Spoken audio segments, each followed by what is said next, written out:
Baik, Bapak dan Ibu sekalian, sudah 10.30 ya, jadi kita akan mulai sekarang. Kami ucapkan sekali lagi, Assalamualaikum warahmatullahi wabarakatuh.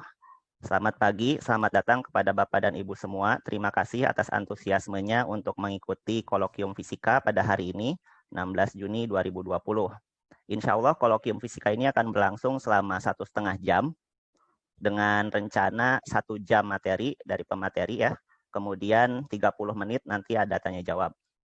Materi yang akan disampaikan pada kolokium hari ini adalah seputar karakterisasi material dengan menggunakan mikroskop elektron transmisi atau bahasa Inggrisnya kita kenal sebagai Transmission Electron Microscope. Ini merupakan salah satu fasilitas yang kita miliki juga di LIPI, di Lembaga Ilmu Pengetahuan Indonesia, yang Bapak Ibu jika tertarik bisa juga menggunakannya nanti dengan mendaftarkan pada situs layanan yang kami miliki ya. Kemudian untuk pemateri seputar karakterisasi material menggunakan TEM ini adalah Bapak Fadli Rohman. Beliau saat ini adalah peneliti fisika LIPI, peneliti muda, dan juga sedang menjalani tugas belajar sebagai mahasiswa doktoral di RWTH. Saya nggak tahu bacanya ini RWTH atau bagaimana ya, saya baca RWTH saja, Aachen University di Jerman ya. Jadi saat ini adalah pukul 4.30 atau 5.30 mungkin di waktunya Pak Fadli. 5.30. 5.30 ya, jadi ini semacam kuliah subuh kalau buat Pak Fadli. Ya, Pak Fadli sudah bersama kita di sini, dan ya saya jabarkan sedikit riwayat pendidikan Pak Fadli. Pak Fadli ini menjalani pendidikan S1 di Fisika ITB dengan peminatan fisika material dan instrumentasi, lulus tahun 2011. Kemudian tahun 2013 beliau selesai S2-nya, masih di bidang yang sama, fisika material dan instrumentasi. Dan setahun kemudian, tahun 2014, masuk ke LIPI sebagai peneliti pertama, kemudian masuk sebagai peneliti muda juga selanjutnya, dan tahun 2016 sampai sekarang masih menjalani studi S3 di RWTH Aachen University. Pak Fadli ini juga lah orang yang ya dulunya ya memegang banyak, sering berurusan dengan temnya fisika LIPI. Jadi insya Allah beliau sangat mengetahui seluk-beluk tem di fisika LIPI ya. Jadi nanti silakan Bapak Ibu jika ada pertanyaan teknis maupun konsep seputar tem ini, silakan disampaikan. Mudah-mudahan 30 menit tanya jawab nanti pada pukul 11:30 bisa mencukupi ya. Dan informasi tambahan juga, kolokium fisika LIPI ini insya Allah akan diselenggarakan rutin setiap pekan ya, rencananya ya setiap Selasa ini. Mudah-mudahan jamnya sama, dari 10.30 sampai 12. Kita ingin merutinkan seminar yang semoga bermanfaat buat banyak orang ya yang ingin tahu seputar fisika, baik itu yang dari sisi populernya atau riset yang mendalam. Kita coba ulas di kolokium fisika. Jadi nanti pematerinya berganti-ganti, topiknya juga berganti-ganti. Kita akan coba bawakan pemateri dari internal fisika LIPI, dari LIPI-nya juga, ataupun dari luar fisika LIPI. Ya, demikian perkenalan sepintas dari kami. Untuk mengefektifkan waktu, saya langsung izinkan saja Pak Fadli untuk membuka share screen-nya. Silakan.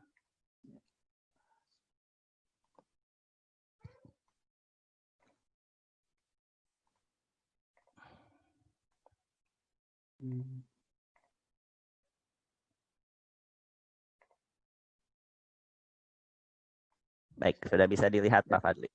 Kelihatan ya? Ya, mikrofonnya mungkin bisa lebih didekatkan supaya lebih jelas. Ya. Ya, lebih jelas sekarang. Baik, silakan. Ya, bismillahirrahmanirrahim.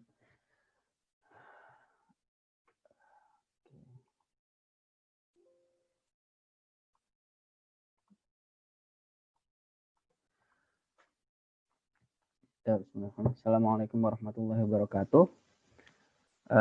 Ya, alhamdulillahirrahmanirrahim. Terima kasih Kang Ridwan ya yang telah memfasilitasi kolokium fisika ini yang diadakan oleh Pusat Penelitian Fisika LIPI, yang dalam kesempatan ini insya Allah akan mengangkat tema mengenai karakterisasi material lanjut menggunakan transmission electron microscopy. Tapi sebelumnya perkenalkan, tadi Mas Ridwan juga sudah memperkenalkan saya. Jadi ya, nama saya Fadli Rohman. Saya merupakan salah satu peneliti di Pusat Penelitian Fisika LIPI yang saat ini sedang studi sebagai doktoran atau mahasiswa S3 di Central Facility for Electron Microscopy di RWTH Aachen University. Ya, jadi dalam kesempatan hari ini, ya karena mungkin saya juga masih mahasiswa S3 dan mungkin juga secara pengalaman juga memang belum sebanyak yang mungkin dari teman-teman ada yang lebih berpengalaman atau memang pernah menggunakan alat transmission electron microscopy atau TEM ini, kemudian mungkin juga ada yang sudah sudah berkecimpung di keilmuan ini, dan mungkin mudah-mudahan kita bisa sama-sama sharing kayak gitu ke teman-teman yang mungkin masih baru belajar ataukah memang di dalam penelitiannya melakukan alat TEM ini ataukah memang ingin melakukan karakterisasi menggunakan TEM ini. Jadi mudah-mudahan sharing dalam kesempatan ini saya juga bisa belajar juga, karena saya juga dalam tahap proses persiapan untuk ujian S3 saya. Mudah-mudahan kesempatan ini juga bisa bermanfaat buat diri saya sendiri sebelum melakukan ujian S3-nya saya kayak gitu. Tapi sebelum itu mungkin saya ingin mengucapkan terima kasih dulu ke beberapa pihak yang dalam hal ini salah satunya itu adalah Kementerian Ristek atau BRIN yang telah memberikan funding untuk saya dapat melanjutkan studi di RWTH Aachen ini. Kemudian juga saya berterima kasih kepada Lembaga Ilmu Pengetahuan Indonesia yang telah memberikan izin juga kepada saya kayak gitu untuk dapat melanjutkan studi S3 saya, kemudian ke rekan-rekan TEM Fisika P2 Fisika atau Pusat Penelitian Fisika LIPI yang alhamdulillah dari tahun 2014 kita seperti yang tadi Mas Ridwan bilang, jadi TEM Fisika itu pertama kali diinstal di 2014. Saat itu saya baru pertama kalinya masuk di LIPI kayak gitu ya. Nah di situ bersama teman-teman di grup TEM P2 Fisika kita mencoba untuk ya menggunakan si alat itu untuk mengkarakterisasi material. Kemudian saya juga ingin berterima kasih ke rekan-rekan di Indonesian Society for Microscopy yang telah memberikan keilmuannya, sharingnya tentang mikroskop elektron pada saya dari mulai ya saya ingat betul waktu itu saya tidak ada pengalaman sama sekali kayak gitu, tidak ada keilmuan sama sekali, jadi saya banyak belajar dari rekan-rekan di Society Mikroskop Elektron ini. Kemudian saya juga berterima kasih tentu saja ke institusi saya di sini, RWTH Aachen University, di mana di Central Facility Electron Microscopy ini saya banyak belajar dari teman-teman dan supervisor saya kayak gitu ya, baik dari sisi keilmuannya, dari sisi pengalamannya kayak gitu ya, kemudian juga dari sisi ya alhamdulillah kita selama studi di sini menganalisa segala macam itu semuanya itu gratis kayak gitu, dan kita bisa mengoperasikan alat itu sendiri kayak gitu, sehingga betul-betul bisa mengerti baik secara teknik maupun secara analisanya. Jadi saya juga mengucapkan terima kasih. Kemudian rekan-rekan tentu saja karena kita bekerjanya itu di alat karakterisasi kayak gitu ya, konsep teknik dan analisa untuk material kayak gitu, kita juga menerima sampel daripada kolaborator kita kayak gitu, sehingga saya juga mungkin berterima kasih banyak kepada list daripada teman-teman rekan-rekan atau kolaborator saya ini yang telah menyediakan sampel untuk saya bisa studi atau studi menggunakan transmission electron microscopy, di mana sampel-sampel ini atau spesimen-spesimen ini itu di bawah naungan atau di bawah project tentang material and komponen untuk pengembangan high energy density buat baterai lithium. Jadi karena saya juga background-nya sebetulnya, jadi di fisika itu saya background-nya selain TEM itu bekerja di kelompok penelitian baterai lithium. Jadi alhamdulillah di sini juga saya banyak menganalisanya menggunakan TEM itu atau menggunakan mikroskop elektron itu di area material baterai lithium. Jadi insya Allah di sini juga di kesempatan sekarang juga insya Allah saya sedikit sharing hasil yang pernah saya lakukan kayak gitu, dari mulai starting point analisa mikrostruktur sampai ke detail pakai TEM kayak gitu. Ya, mohon izin Pak Fadli sebentar. Ya. Ya, terima kasih atas perkenalannya. Ini beberapa peserta menyampaikan tidak mendengar suara ya. Apakah Oh, suara saya tidak. terdengar? Saya dengar Tapi kok. saya pikir hanya beberapa peserta. Oh, Karena gitu. ada juga yang bilang terdengar, namun kurang jelas. Ada yang mengatakan terdengar.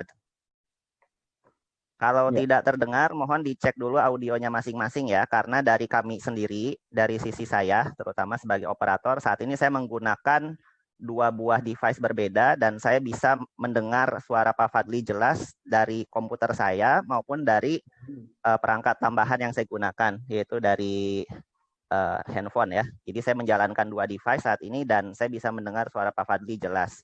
Sehingga mohon bagi yang masih kurang jelas mendengarkan suara Pak Fadli dicek lagi ya audionya. Ya.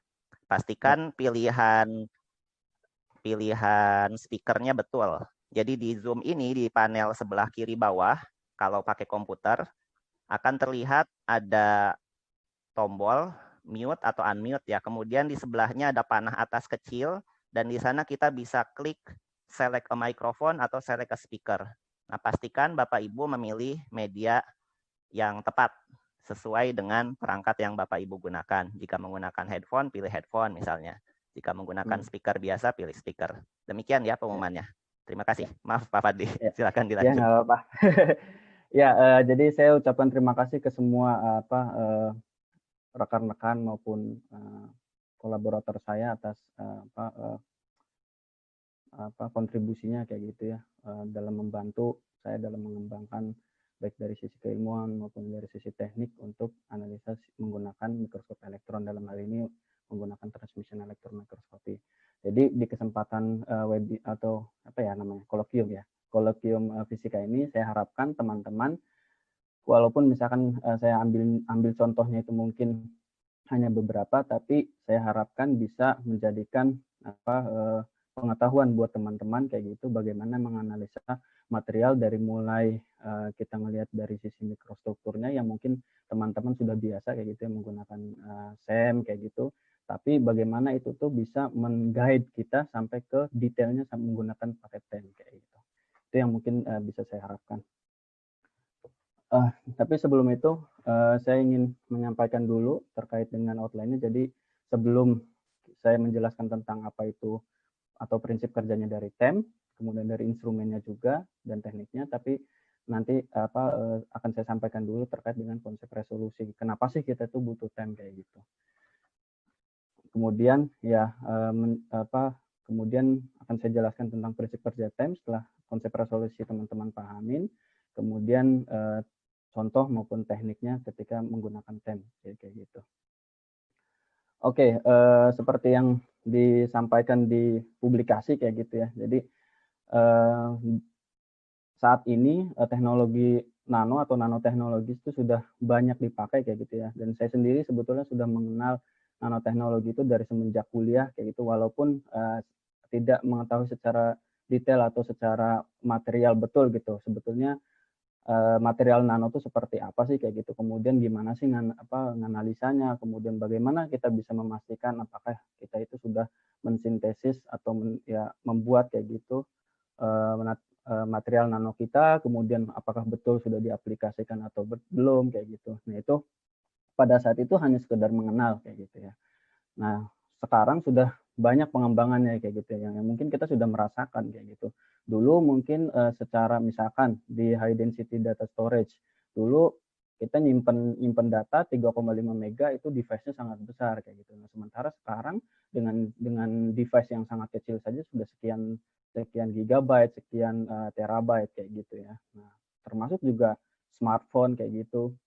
Itu juga semakin kecil dan semakin kecil. Baterai juga di baterai lithium juga itu pemanfaatan nanoteknologi itu sangat sangat berpengaruh kayak gitu ya, karena memang penggunaan nanoteknologi ini bisa meminimalisir daripada efek-efek yang tidak diharapkan untuk meningkatkan performa atau kapasitas daripada baterai lithium itu sendiri. Kemudian di sisi lain misalkan di bidang katalis juga misalkan, itu ada beberapa material yang itu size daripada material itu sampai 1 nano, 2 nanometer kayak gitu. Nah, sementara ya kita di Indonesia khususnya kayak gitu ya, kita di Indonesia khususnya itu waktu itu tuh masih minim kayak gitu ya. Bagaimana kita bisa memastikan material nano itu bisa terlihat kayak gitu, sehingga itulah yang menjadi background nanoteknologi itu. Ya kita mungkin bisa mengklaim kayak gitu ya, kita bisa mengklaim bahwa kita mensintesis nanomaterial kemudian sudah diaplikasikan apakah di bidang kesehatan, apakah di bidang energi atau bidang yang lainnya, tapi kita secara kualitas ya belum tahu pasti kayak gitu, apakah itu tuh sudah berhasil atau belum. Kemudian setelah diaplikasikan, apakah pengaplikasiannya itu ada mengalami masalah atau tidak. Ketika mengalami masalah ya kita juga tidak tahu itu tuh masalahnya itu kenapa kayak gitu. Nah, sehingga ya butuh tuh alat analisa sampai bukan hanya nano kayak gitu ya, karena bisa jadi gejala-gejala atau masalah-masalah itu sampai skala subnano atau bahkan sub Armstrong. Jadi ada misalkan penelitian di mana permasalahan itu bukan dari segi ukuran, tapi dari segi atom kayak gitu. Yang mungkin teman-teman ada yang mungkin hadir di webinar yang 2 minggu lalu, itu bagaimana kita bisa mencitrakan material baterai lithium itu sampai kehilangan atom itu bisa terlihat bahwa ternyata kapasitas bisa menurun itu karena apa? Karena ada tersisipkan atom yang lain yang dia itu mengambil tempatnya si atom lithium. Jadi TEM itu, jadi dalam hal ini ya di mikroskop elektron kita menggunakan TEM itu bisa sampai ke arah sana. Jadi bukan hanya kita untuk memastikan misalkan zaman waktu pas saya masih di LIPI kayak gitu ya. Jadi masih banyak yang hanya pengen memastikan ini saya saya mensintesis nanomaterial kayak gitu, tapi pengen tahu ukuran partikelnya kayak gitu. Kemudian bentuk partikelnya. Nah, itu TEM itu kalau misalkan imaging seperti itu sebetulnya sudah standar kayak gitu. Jadi sudah secara basic yang semua TEM itu bisa mestinya kayak gitu. Karena memang tujuan TEM itu melihat lebih detail lagi kayak gitu. Sebetulnya di partikel nano itu misalkan struktur atomnya seperti apa, struktur kristalnya juga seperti apa kayak gitu. Nah, jadi lebih detail lagi gitu sampai skala subnano maupun sub Armstrong. Nah, itulah yang mendasari ya sebisa mungkin sih kita sudah mensintesis nanomaterial, tapi ya kita juga butuh analisa kayak gitu. Nah, itulah TEM berperan di sini. Tapi sebelum saya menjelaskan TEM, saya jelaskan dulu nih mungkin, sorry.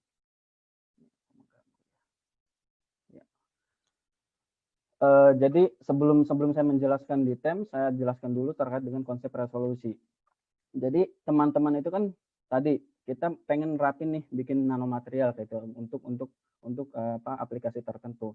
Tapi masalahnya ukurannya itu kan makin kecil, sehingga ketika makin kecil ya kita butuh device yang bisa analisa makin kecil. Nah, kita lihat dulu kemampuan dari yang tanpa apapun kayak gitu. Jadi mata kita itu sebetulnya punya resolusinya berapa. Nah, sebetulnya resolusi itu apa sih? Di resolusi itu misalkan kita masih bisa nih mendefine antara jarak satu titik ke titik terdekatnya. Jadi paling kecil itu kita bisa menentukan berapa kayak gitu. Nah, misalkan pulpen ini kita masih bisa ngukur nih diameter si pulpennya. Tapi sampai makin kecil, misalkan dalam konteks ini rambut kayak gitu ya. Nah, kita lebih kecil dari rambut itu sudah tidak bisa mendefinisikan lagi. Jadi resolusi mata itu kurang lebih ukuran rambut itu kurang lebih 0,15 mm atau sekitar 150 micron. Ya, micron mungkin teman-teman sudah kenal ya, ini skala, jadi dari meter kemudian turun ke milimeter, kemudian ke micron kayak gitu ya. Kemudian ke nanometer sampai ke Armstrong, dan masing-masingnya itu per 1000 kayak gitu ya. Nah, ini mata kita itu resolusinya itu yang paling kecil itu ya hanya bisa melihat si diameter si rambut. Di bawah itu ya sudah tidak bisa melihat diameternya itu kira-kira berapa kayak gitu.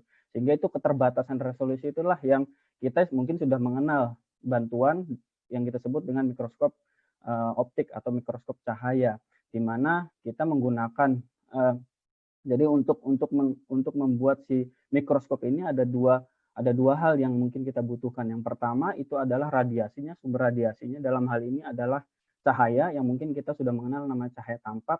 Jadi dari panjang gelombang sekitar 300 nanometer sampai ke sekitar 700 nanometer kayak gitu ya.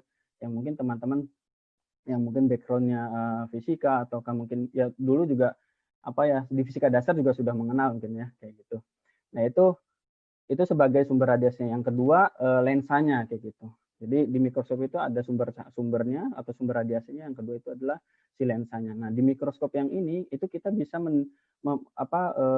mendefine atau menentukan si resolusinya itu yang dari tadi kita tanpa mikroskop bisa 0,2 mm atau 200 micron, itu bisa turun gitu ya sampai ke, kalau misalkan cahaya itu kurang lebih bisa sampai ukuran 0,3 micron atau misalkan 300 nanometer kayak gitu.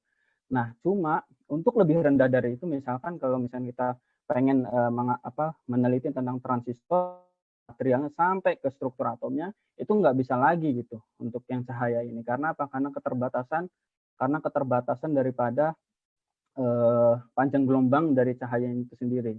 Nah, tadi panjang gelombangnya itu hanya sekitar 300 nanometer sampai 700 nanometer. Nah, pada saat itu, jadi sejarahnya pada saat itu ya coba misalkan kita pakai yang kita kenal ya, misalkan pakai sinar X-ray atau pakai ultraviolet. Nah, masalahnya kita punya nih sumber radiasinya ultraviolet sama sinar X. Tapi permasalahannya itu adalah ya apakah kita ada lensanya enggak gitu untuk si X-ray sama ultraviolet. Nah, pada saat itu belum ada gitu lensa untuk dua sumber ini. Nah, lalu timbullah suatu ide, ya gimana kalau misalkan kenapa enggak kita misalkan menggunakan elektron. Kenapa dengan elektron? Karena kalau elektron itu dia pertama partikelnya bermuatan, yang mungkin teman-teman tahu elektron itu negatif kayak gitu ya. Yang kedua itu adalah panjang gelombangnya yang sangat rendah gitu, bahkan lebih rendah dibandingkan dengan X-ray. Nah, jadi itu radiasinya. Kemudian yang kedua itu adalah sekali lagi lensanya. Nah, pada saat itu Knoll sama Usruska sudah mengembangkan lensa untuk si elektron ini, sehingga resolusinya itu bisa lebih baik gitu dibandingkan dengan si cahaya tadi kayak gitu. Jadi dengan elektron ya, jadi mikroskopnya itu menggunakan elektron dan lensanya itu menggunakan elektromagnetik ya, lensa elektromagnetik.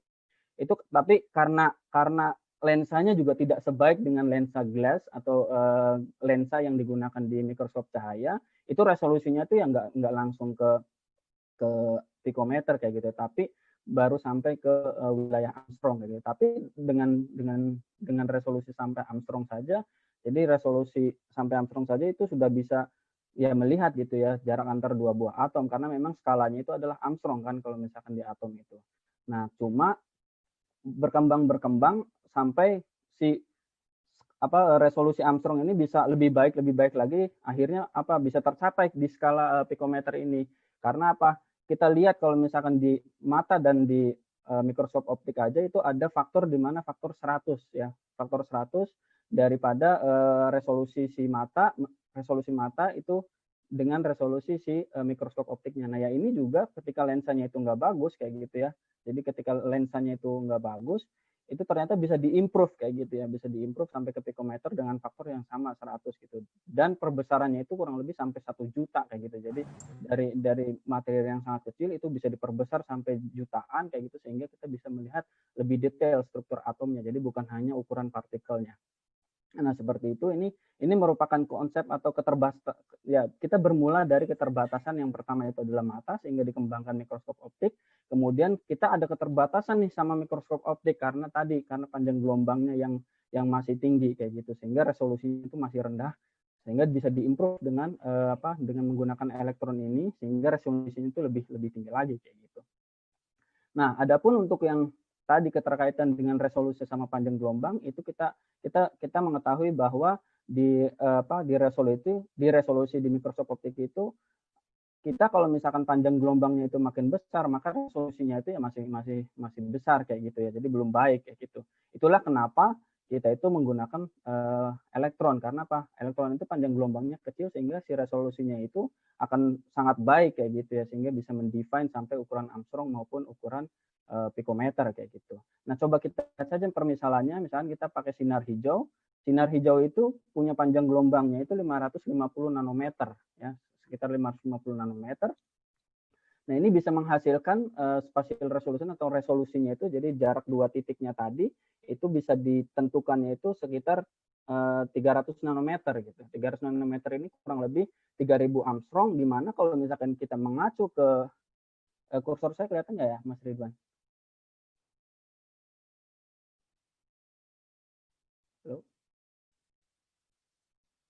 Ya, kelihatan. Kelihatan Maaf. ya. Tadi Jadi ternyata mikrofon saya mati. ya.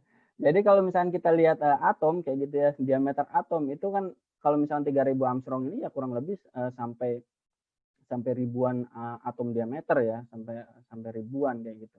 Nah, sementara ya ribuan kita pengen lihat struktur atom ya nggak bisa dong, karena apa, satu titik aja itu tersusun daripada ribuan atom gitu. Jadi nggak bisa tuh buat melihat struktur atom untuk yang menggunakan cahaya tampak ini. Makanya itulah kenapa kita pakai elektron. Nah, ini kenapa elektron? Nah, kita mungkin sudah mengenal ya di fisika dasar kayak gitu ya, terkait dengan dualisme partikel gelombang. Jadi ketika elektron itu dipercepat kayak gitu ya dengan suatu potensial dan dia punya kecepatan yang tinggi kayak gitu ya. Nah, itu berlaku di mana hubungannya itu adalah antara panjang gelombang dan momentum itu sudah dijelaskan oleh De Broglie, di mana hubungannya itu adalah lambda sama dengan H per P. Ini mungkin sudah pada mengenal di fisika dasar kayak gitu ya. Nah, ini theoretical physics nih. Mungkin nanti Mas Ridwan juga bisa menambahkan barangkali ada yang kurang. Nah, ini jadi panjang gelombang itu sama dengan H per P, di mana H itu konstanta Planck dan P itu adalah momentum si partikelnya, si elektronnya tadi, dan lambda itu merupakan panjang gelombangnya kayak gitu.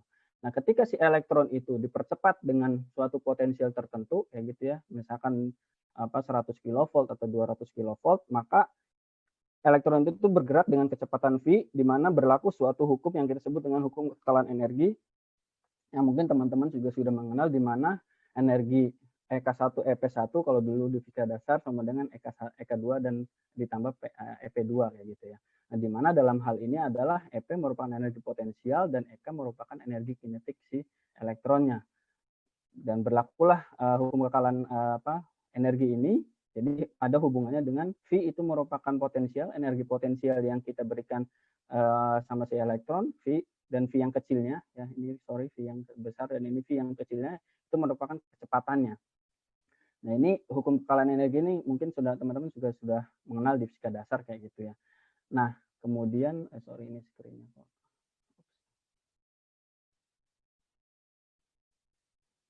Jadi nah, ini adapun momentum yang mungkin teman-teman juga sudah tahu di fisika dasar, itu sama dengan massa dikali dengan kecepatannya.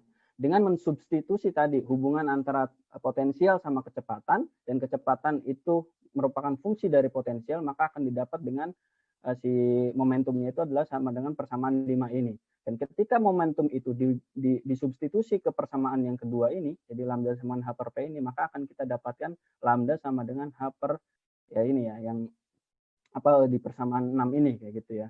Nah, dari persamaan 6 ini kita lihat nih, ada hubungannya nih ketika kita ngasih potensial untuk si elektron, bahwa ternyata semakin besar si potensial ya, semakin tinggi potensialnya, itu semakin kecil si panjang gelombangnya. Itulah kenapa kalau misalkan kita pakai di TEM, jadi kalau misalkan teman-teman nih pengen pakai TEM kayak gitu, atau teman-teman pengen analisa pakai TEM, itu kalau misalkan kita introspeksi dulu kasarnya gitu, kita introspeksi dulu material kita itu pengen ditelitinya sejauh mana gitu. Kalau misalkan ukurannya mikron, oke lah kita pakai tegangan kecil kayak gitu, kita tegangan kecil sehingga panjang gelombangnya besar, ya kita masih bisa tuh nentuin kayak gitu ya. Tapi kalau misalkan kita pengen sampai detail ke struktur atom atau sampai sub Armstrong kayak gitu, ya tidak bisa, sehingga perlu dicek apakah tegangannya itu tegangan yang besar atau tegangan yang masih kecil. Nanti di slide berikutnya akan saya sampaikan jenis-jenis tegangan yang dipakai di TEM kayak gitu ya. Jadi cek dulu tegangannya kira-kira berapa, dan itu bisa ngimprove buat nganalisa materialnya teman-teman atau tidak. Nah, ini masih non relativitas ya. Kalau misalkan kita masukkan ke efek relativitasnya, karena elektronnya itu diberikan potensial yang sangat tinggi kalau di TEM, sehingga berlakulah panjang gelombang di efek relativitas itu seperti ini. Sehingga kalau misalkan potensialnya tinggi, maka panjang gelombangnya rendah, sehingga bisa mengimprove si resolusinya kayak gitu. Nah, ini penting. Jadi tegangan ini penting karena apa? Ini coba kita lihat. Jadi di TEM itu biasanya ada yang 120 kilovolt atau bahkan lebih rendah dari itu.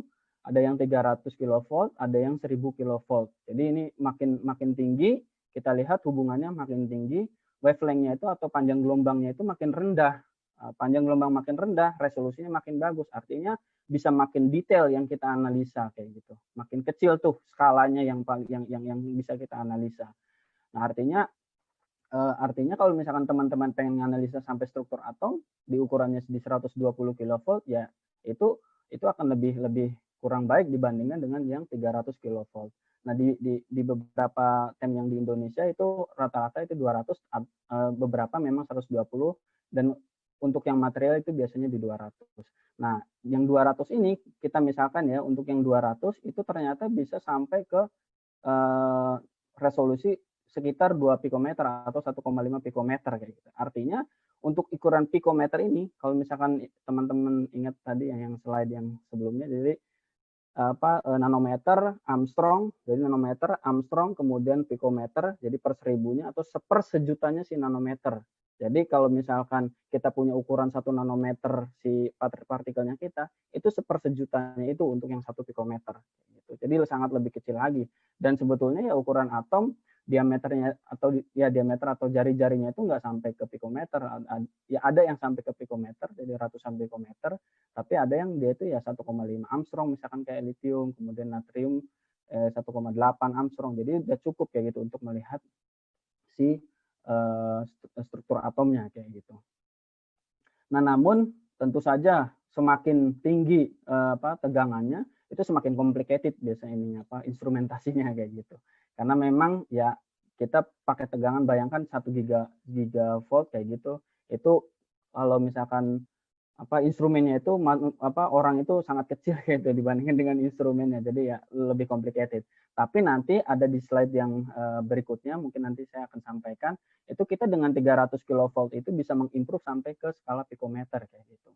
Jadi di tegangan 300 ataukah bahkan ya lebih rendah lagi dari itu, jadi 100 kilovolt atau 50 kilovolt ya, 50 kilovolt sampai kita bisa dapat skala pikometer. Karena apa? Nanti saya akan bahas terkait dengan efek daripada si lensanya. Nah, ini jadi konsep daripada kenapa kita elektron, dan elektron itu panjang gelombangnya terkait dengan tegangan atau accelerating voltage yang kita terapkan di TEM kayak gitu ya. Ini penting. Jadi kalau misalkan yang pemangku kebijakan kayak gitu ya, jadi ini terkaitnya dengan karena kita misalkan pengen punya alatnya kayak gitu, itu sangat penting nih konsep ini, karena ketika pas pengen beli alat gitu ya, kita lihat nih, kita pengen analisa apa kayak gitu. Kalau misalkan untuk yang sampel biologi ya instrumentasinya seperti apa, untuk yang material itu kira-kira seperti apa spesifikasinya, dan ini sangat menentukan karena apa ya, terkait dengan pada saat nanti pemakaiannya gitu. Dan pemakaian voltage itu nanti ya yang tadi saya sudah jelaskan, itu terkait dengan si panjang gelombang si elektronnya, dan itu nanti pada akhirnya mengaruh ke resolusi. Nah, itu penjelasan terkait mengapa kita pakai elektron kayak gitu ya, karena terkait panjang gelombang tadi. Lalu gimana sumbernya kayak gitu. Nah, ini sumbernya jadi ada 2 jenis. Yang pertama itu adalah ada thermionic emission. Jadi ini yang tipe yang pertama ini itu kita mengemisikan si elektron dengan cara memanaskan filamen kayak gitu ya, memanaskan merupakan sampelnya, kemudian ini imaging system. Ini imaging system, kemudian elektron barulah sampai ke screen yang kita lihat gitu ya, gambar yang kita lihat.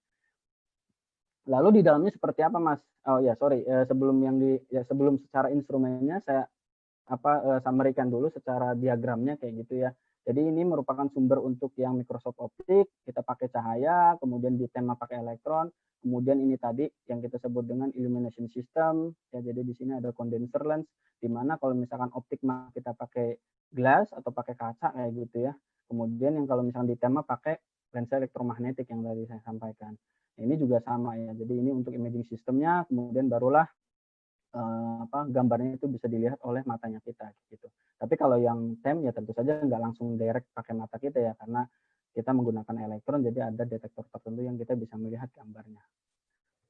Nah, ini secara instrumentasinya, jadi ini kok sorry ini kehalang. Ya, ini secara instrumentasinya, ini instrumen TEM lama kayak gitu ya, TEM lama yang saya ambil gambarnya dari supervisor saya, di mana supervisor saya itu, ini alatnya itu ada di Stuttgart, beliau dulu studinya di Stuttgart, S3-nya kayak gitu ya. Nah, ini dilihat cross section-nya untuk tujuan edukasi. Jadi di sini itu di Jerman itu saya sendiri di RWTH itu ada mata kuliah yang kita tuh khusus mengenal tentang mikroskop elektron. Jadi belajar tuh dari mulai bagaimana sumber elektron tadi yang saya jelaskan aja gitu ya. Jadi sumber elektron, kemudian part-partnya kayak gitu, bagaimana si sumber elektron itu bisa menghasilkan elektron sampai ke teknik-tekniknya kayak gitu. Jadi ada mata kuliahnya secara khusus kayak gitu. Nah, termasuk yang ini alat demonya ini kayak gitu. Nah, ini mungkin bisa teman-teman lihat. Sorry, ini kok ngehalangin saya. Sorry, kehalang saya. Ya, jadi yang bagian atas, ini bagian atas, ini merupakan accelerating voltage yang tadi tegangan untuk si elektron, kemudian ini sumber elektron, kemudian ini condenser lens atau lensa kondenser, di mana lensanya itu elektromagnetik, dan lensa elektromagnetik ini dihasilkan dengan mengaliri arus listrik ke sebuah lilitan tembaga. Ini lilitan tembaga, jadi kenapa warnanya coklat? Karena ini merupakan tembaga. Kemudian ini kondenser aperture atau aperture kondensor, dan sampel kita itu ada di sini, dan karena kita menggunakan transmisi elektronnya, jadi imagingnya itu ke sini. Jadi beda dengan SEM. Kalau SEM itu kan kita ngelihatnya nggak ada yang ke bagian ke bawah, makanya sampel bulk itu bisa gitu. Tapi kalau yang TEM itu sampelnya itu harus bisa ditransmisikan. Nah, ini ada objektif aperture, kemudian ini detektor buat IDX, kemudian ini juga sama lensa, ini juga lensa untuk imaging system, sampai akhirnya gambar kita itu bisa terlihat di sini. Nah, ini juga di TEM itu ada tambahan yang kita sebut dengan aperture object SAED atau selected area electron diffraction, yang fungsinya itu adalah memilih area untuk kita difraksikan. Jadi di TEM itu ada teknik yang kita sebut dengan difraksi elektron. Nah, nanti tekniknya akan saya jelaskan di slide berikutnya. Nah, itu dengan resolusi yang tadi saya sampaikan, yang bisa dapat itu kalau misalkan kita perfect gitu ya secara instrumentasinya. Tapi secara kenyataannya gitu, itu banyak faktor-faktor di mana si lensanya itu nggak perfect ya gitu. Ada cacat yang di lensanya kita. Itu antara lain, yang pertama itu adalah astigmatism. Di mana di astigmatism itu ada 3 kondisi. Yang pertama itu astigmatism yang ada di illumination system atau yang ada di ini di bagian atas sebelum si elektron itu sampai ke sampel. Kemudian ada astigmatism objektif, di mana ini efeknya itu adalah ke gambar, karena apa? Objektif itu kan ada di bawah, jadi cacat pada lensanya itu ada di proses imaging kayak gitu. Kemudian yang ketiga adalah astigmatism difraksi, atau astigmatismnya itu ngefek ke difraksi elektron kayak gitu. Nah, 3 hal ini udah standar nih yang ada di TEM kayak gitu. Dan ini operator, jadi operator itu sebisa mungkin ini ngecek kayak gitu ya, karena memang ini merupakan standar untuk dikoreksi dulu, dan di TEM standar itu ada alat untuk mengoreksi yang kita sebut dengan stigmator. Jadi ada stigmator untuk kondensor untuk meminimalisir cacatnya, kemudian ada stigmator objektif, ada stigmator difraksi. Lalu sebetulnya astigmatism kondenser itu seperti apa sih? Jadi astigmatism kondensor itu sebelum kita lihat gitu ya, sebelum berinteraksi sama si sampel, itu si beamnya itu atau si elektronnya itu, elektron beamnya itu bentuknya itu nggak bulat, tapi ketika kita ketika kita over fokus sama under fokus itu itu bentuknya itu lonjong atau elips kayak gitu ya. Nah, ini harus dikoreksi dulu dengan menggunakan stigmator kondensor, sehingga kita bentuknya itu ketika overfokus sama underfokus itu bentuknya itu konsentrik bulat kayak gitu. Nah, ini sangat berefek ke ketika ya kita overfokus sama underfokus itu kan yang di sininya itu kita ada distorsi kayak gitu ya. Jadi yang di bagian sini dapat, tapi yang di bagian sini enggak. Yang di bagian sini dapat, yang di sini enggak ketika overfokus. Nah, ini harus dikoreksi dulu.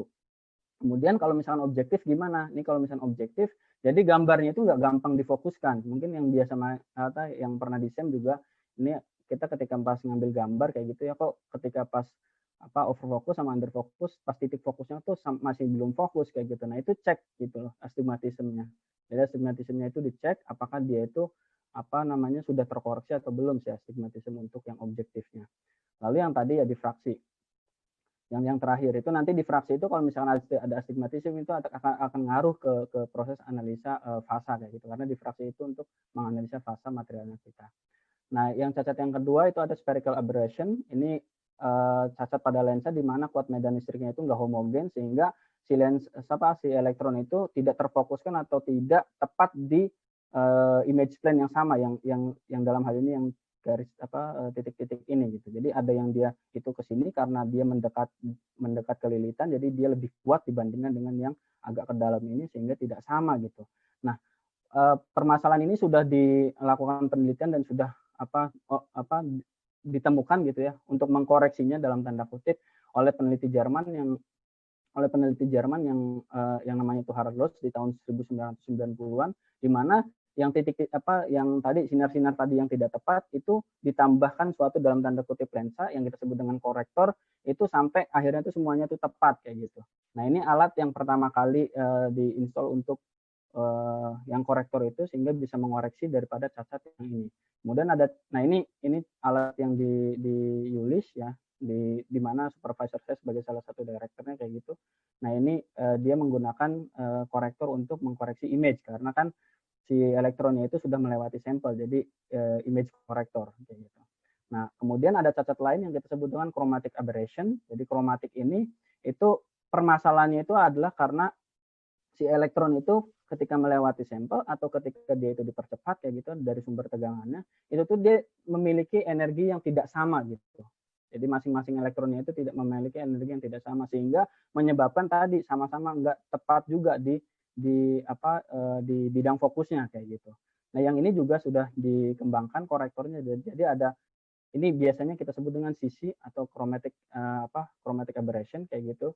Kemudian yang tadi CS, spherical aberration kayak gitu. Nah, yang kromatik juga sudah dikembangkan dan ini di Yulis di sini di Jerman itu ada suatu TM yang kita sebut dengan Pico, di mana di Pico ini ada beberapa fitur yang sangat luar biasa kayak gitu ya, di mana illumination system itu dikoreksi dengan CS tadi, kemudian yang imaging system juga dikoreksi dengan menggunakan kromatik sama spherical aberration sehingga si cacat-cacat tadi itu bisa diminimalisir gitu.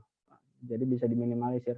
Kenapa kita bisa menggunakan yang ini? Jadi kalau misalkan tadi yang saya sebutkan, kalau kita pengen dapat resolusi tinggi, tegangannya kan dinaikin tuh, ya kan?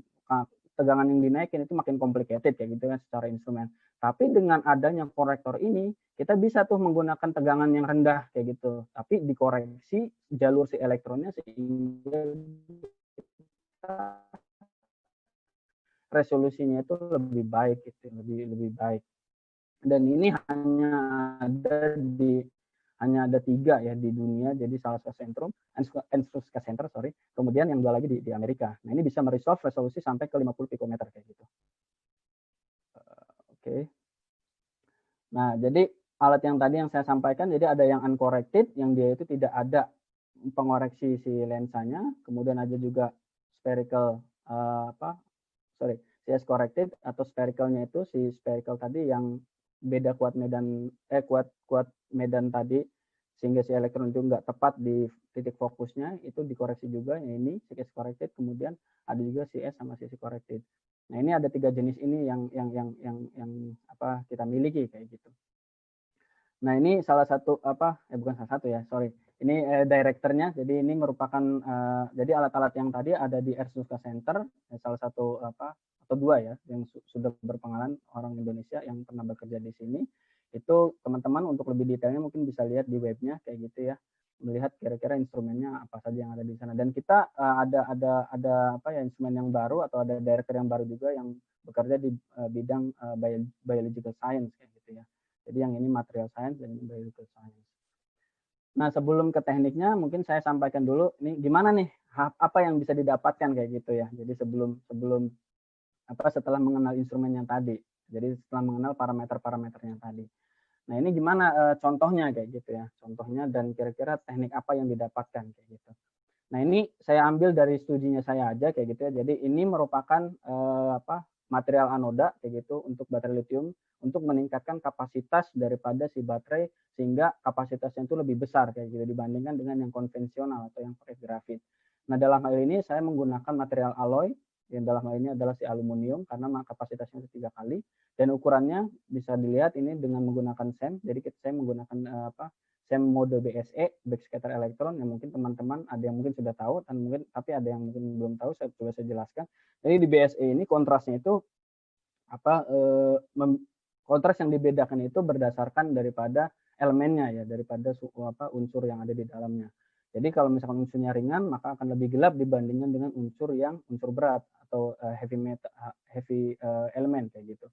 Nah, kita bisa lihat ini jadi ya teman-teman, kenapa saya tampilkan SEM dulu, karena memang SEM itu sampelnya itu sangat lokal kayak gitu ya. Karena memang ukurannya itu kalau misalnya kita bikin sampel TEM itu panjangnya itu sekitar 5 sampai 10 micron kayak gitu ya. Kemudian ke bawahnya atau lebarnya itu kurang lebih sampai 2,5 micron kayak gitu.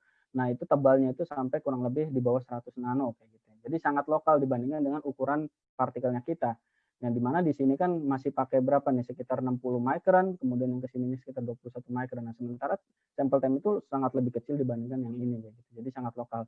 Oleh karena itu sebelum analisa TEM, saya sarankan teman-teman cek dulu nih di SEM kayak gitu. Karena satu sisi yang memang mahal kayak gitu di TEM, di sisi yang lain yaitu sangat lokal. Makanya kita lihat dulu secara generalnya dulu gitu di SEM.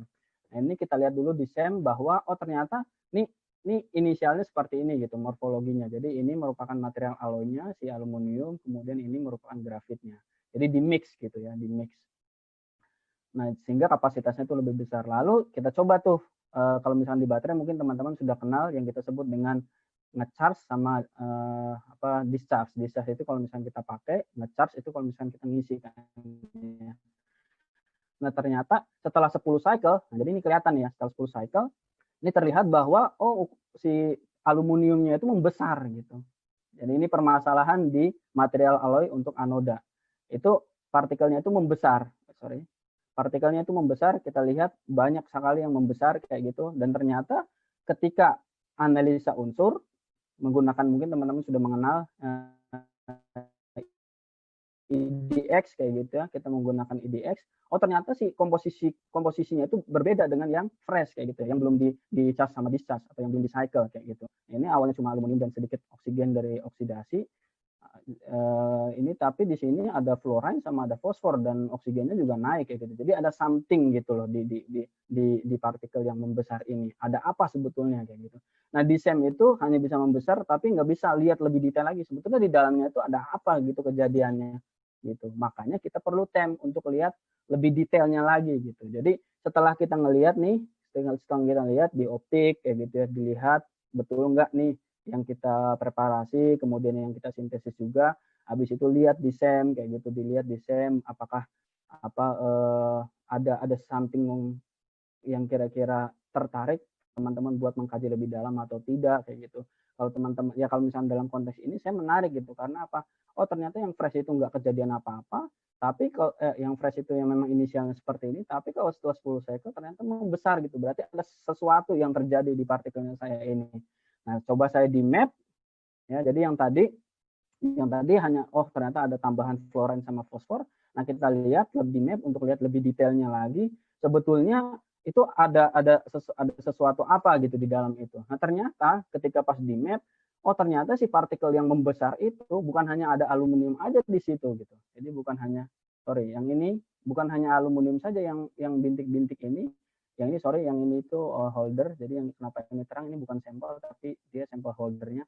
Nah, ini ternyata si yang di dalam partikel yang membesar itu bukan hanya aluminium, tapi ada fosfor sama ada fluorine dan oksigennya itu sangat banyak gitu.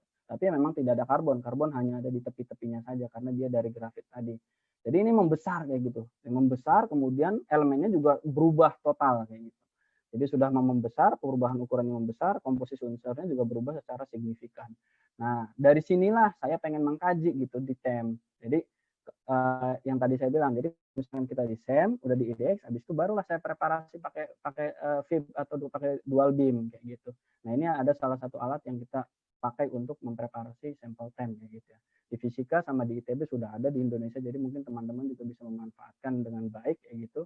Di Pusat Penelitian Fisika LIPI ada, di ITB juga ada untuk mempreparasi. Apa? Jadi itu untuk mempreparasi kayak gitu. Nah, saya coba lihat, jadi dicek dulu daerah mana nih yang perlu saya siapkan. Nah, di sini terlihat dari DX map-nya, ada yang bintik-bintiknya itu aluminiumnya lebih terang dibandingkan dengan ada yang agak gelap. Jadi saya ambil misalkan daerah di mana masih ada aluminiumnya dan ada yang aluminiumnya itu dalam hal ini terdegradasi ya komposisinya. menjadi fosfor sama fluorine sama oksigen. Nah, terlihat di TEM, jadi dilihat tuh detailnya sama TEM kayak gitu ya. Dilihat. Jadi yang ukurannya micron, yang terlihat di sini ukuran micron itu dilihat dari sampai ke skala nanometernya kayak gitu ya. Kita lihat ukurannya kayak gitu. Nah, ini terlihat bahwa di fresh ternyata bentuknya itu adalah metal seperti ini. Jadi grain besar kayak gitu. Jadi kurang lebih ya sekitar 1 sampai 2 micron ukurannya kayak gitu. Nah, ini secara imagingnya untuk TEM. Jadi kalau misalkan teman-temannya biasanya pengen lihat gambarnya kan biasanya kan ya. Tapi padahal lebih dari itu kalau misalkan TEM. Jadi sebelum ngambil gambar sebetulnya ya si operator itu tuh sebetulnya mestinya itu adalah mendifraksikan dulu. Karena apa? Bisa jadi si sampelnya kita itu adalah single kristal atau ke polikristal dulu.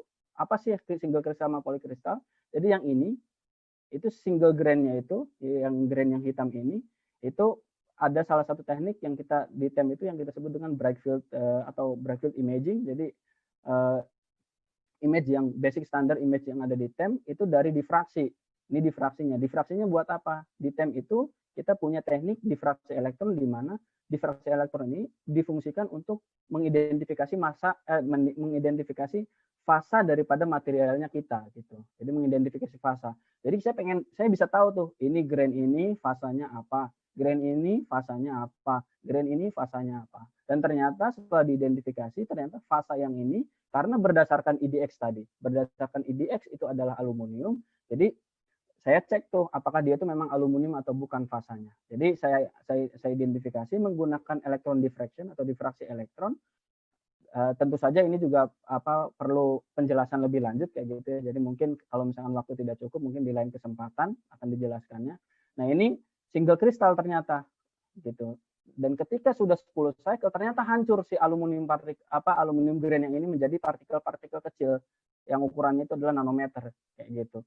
Nah, itu partikel-partikel kecil sana hancur gitu. Nah, ini bisa dilihat detailnya itu pakai TEM gitu. Kalau misalnya pakai TEM kan tadi hanya seperti ini. Kan kita nggak tahu tuh di dalam ada kejadian apa. Nah, itu sangat disarankan buat teman-teman ketika melihat di TEM ada sesuatu yang menarik, dilihat lebih detail tuh kira-kira ada apa. Dan itu sangat lebih menarik gitu karena di TEM banyak metode-metodenya atau banyak teknik-tekniknya.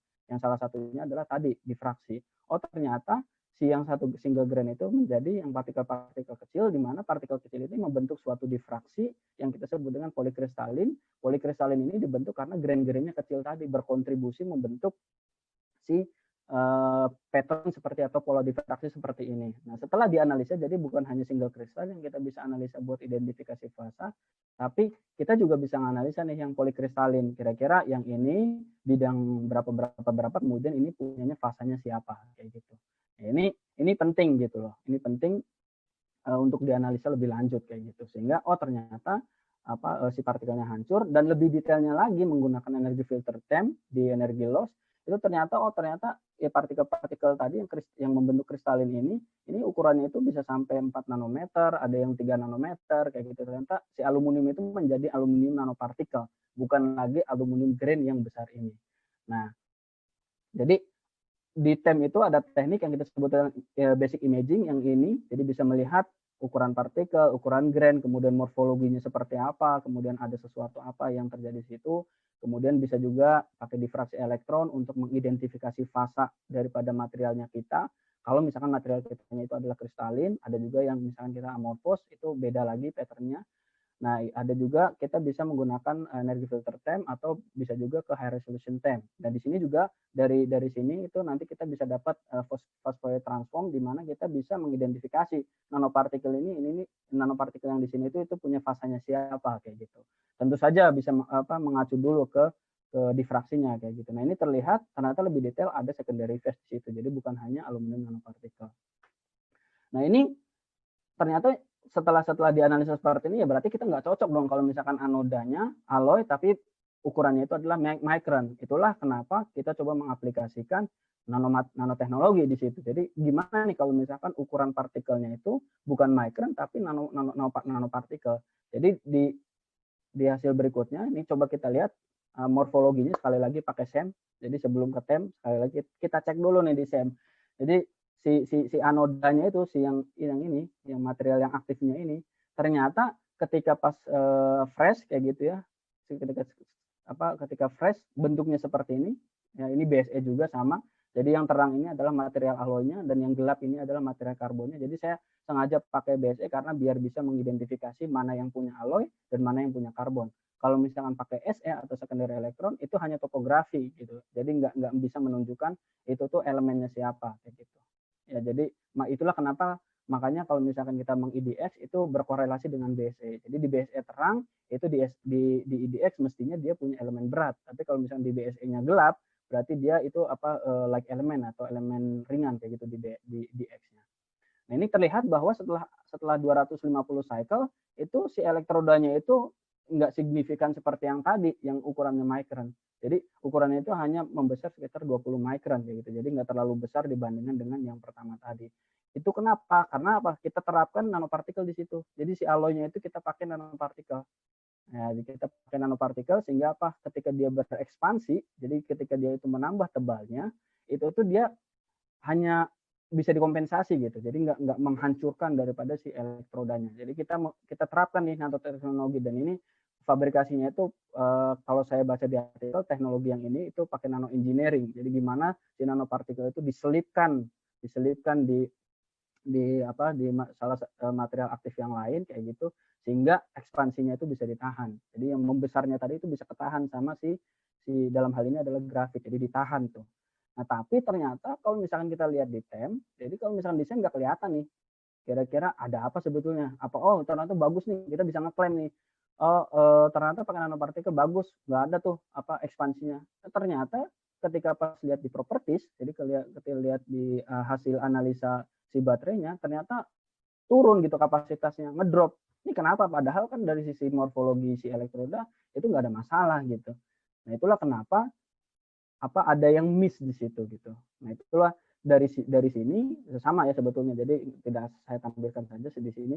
Jadi dari SEM ini itu kita EDX kita sama-sama kita EDX juga. Nah, di situ kita dari hasil situ kita bisa ambil posisi di mana untuk sampel temnya kayak gitu. Nah, terlihat bahwa ternyata dari tem yang nanopartikel itu ternyata habis terdegradasi, hancur nanopartikelnya. Jadi walaupun ukurannya nanopartikel ya, tapi tidak menghilangkan hancurnya juga gitu. Jadi sama-sama hilang gitu material aktifnya, material yang sebagai sebagai penyimpan silitiumnya tadi.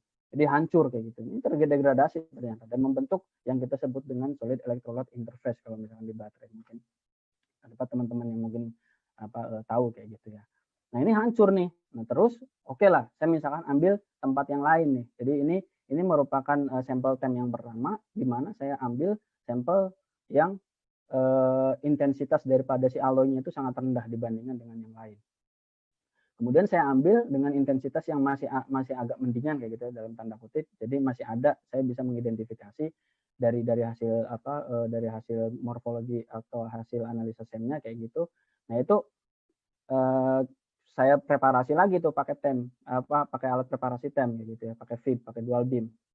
Nah, ternyata bisa terlihat untuk yang dia itu masih ada residual si material aktifnya. Jadi masih ada yang masih hidup, tapi ada yang dia juga sudah terdegradasi sama yang lamela atau sampel tem yang pertama hancur seperti ini.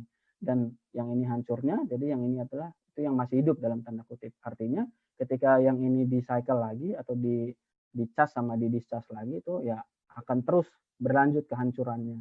Artinya berarti dari sini ya kita walaupun kita memperkecil nanopartikel tapi ternyata masih ada hancurnya gitu loh. Sehingga muncullah ide-ide yang lain, misalkan salah satunya doping segala macam kayak gitu.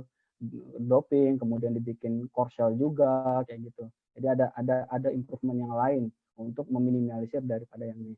Hanya saja kalau misalkan yang doping itu nanti akan ada analisa lebih lanjut kayak gitu. Karena kita kan pasti kalau misalkan dopingnya pakai iron, ya ironnya ada di mana gitu. Apakah hanya kita niatnya pengen ngedoping tapi justru hanya mix gitu antara si material alloynya sama si ironnya kayak gitu. Jadi tidak ada improvement doping di situ. Dengan apa ya ketika pas kita analisa di TEM, ternyata pas di TEM ya ironnya kemana gitu, silikonnya kemana. Padahal dari sisi analisa SEM misalkan ya kita lihat tuh, ironnya itu bersama dengan si silikon. Padahal ketika di zoom pakai TEM dengan perbesaran yang sangat besar kayak gitu, ratusan ribu sampai 1 juta kayak gitu, ternyata nggak ngeliat tuh atom iron itu bisa ngedoping si silikon. atau si material alloy lainnya gitu. Nah, analisa lebih lanjut ternyata kalau misalnya di TEM, jadi selain tadi ya, kalau misalnya TEM ada difraksi, kemudian ada high resolution sama energi filter TEM, kemudian ada imaging dasar yaitu basic imaging. Nah, di TEM juga kita bisa menganalisa dengan analitik, apakah dengan IDX maupun dengan yang kita sebut dengan teknik ILS. Nah, apa bedanya dengan IDX sama ILS? Kalau misalkan IDX itu kita ngedeteknya itu X-ray yang dihasilkan dari spesimennya kita. Tapi kalau misalkan ILS itu merupakan elektron sudah melewati sampel, ya, yang ILS ini elektron sudah melewati sampel itu dia mengalami yang kita sebut dengan inelastic scattering, jadi hamburan inelastik di mana elektron yang lewat tadi itu kehilangan energi gara-gara apa? Gara-gara dia ya tadi ada hamburan inelastik berinteraksi dengan spesimennya kita. Nah, energi yang berkurangnya tadi, ya energi yang hilangnya tadi itu bisa dideteksi dengan dengan detektor menggunakan teknik ILS ini. Jadi elektron energi loss spektroskopi. Jadi spektroskopi berbasis dengan energi lossnya si elektron. Jadi elektron yang kehilangan energinya akibat tadi inelastic scattering. Nah, teknik ini itu bisa mendeteksi lithium. Sedangkan kalau misalnya X-ray itu nggak bisa. Jadi ada plus minusnya. Kita jangan terus-terusan pakai IDX. Jadi ketika kita pengen analisa nih sampelnya kita, itu kita bisa putusin dulu mau pakai teknik apanya. Diskusi tuh sama operator mestinya. Teman-teman pengen analisa material apa, elemen apa yang ada di dalam materialnya. Jadi nggak cuma sekedar ngasih sampel, habis itu tanpa deskripsi di dalamnya pengen ngapain gitu. Itu karena apa? Itu sangat menyulitkan operator kayak gitu. Karena operator itu nanti akan memilih teknik mana yang pas buat requestnya teman-teman. Jadi nggak hanya ngasih sampel tanpa ada deskripsinya kayak gitu, tanpa ada keinginan kira-kira pengen ngapain. Nah, dari sini saya pengen nge-ILS ada lithium karena apa? Saya mengindikasikan si yang terdegradasi ini ada lithium yang berbarengan dengan material alloy sama si oksigennya. Karena apa?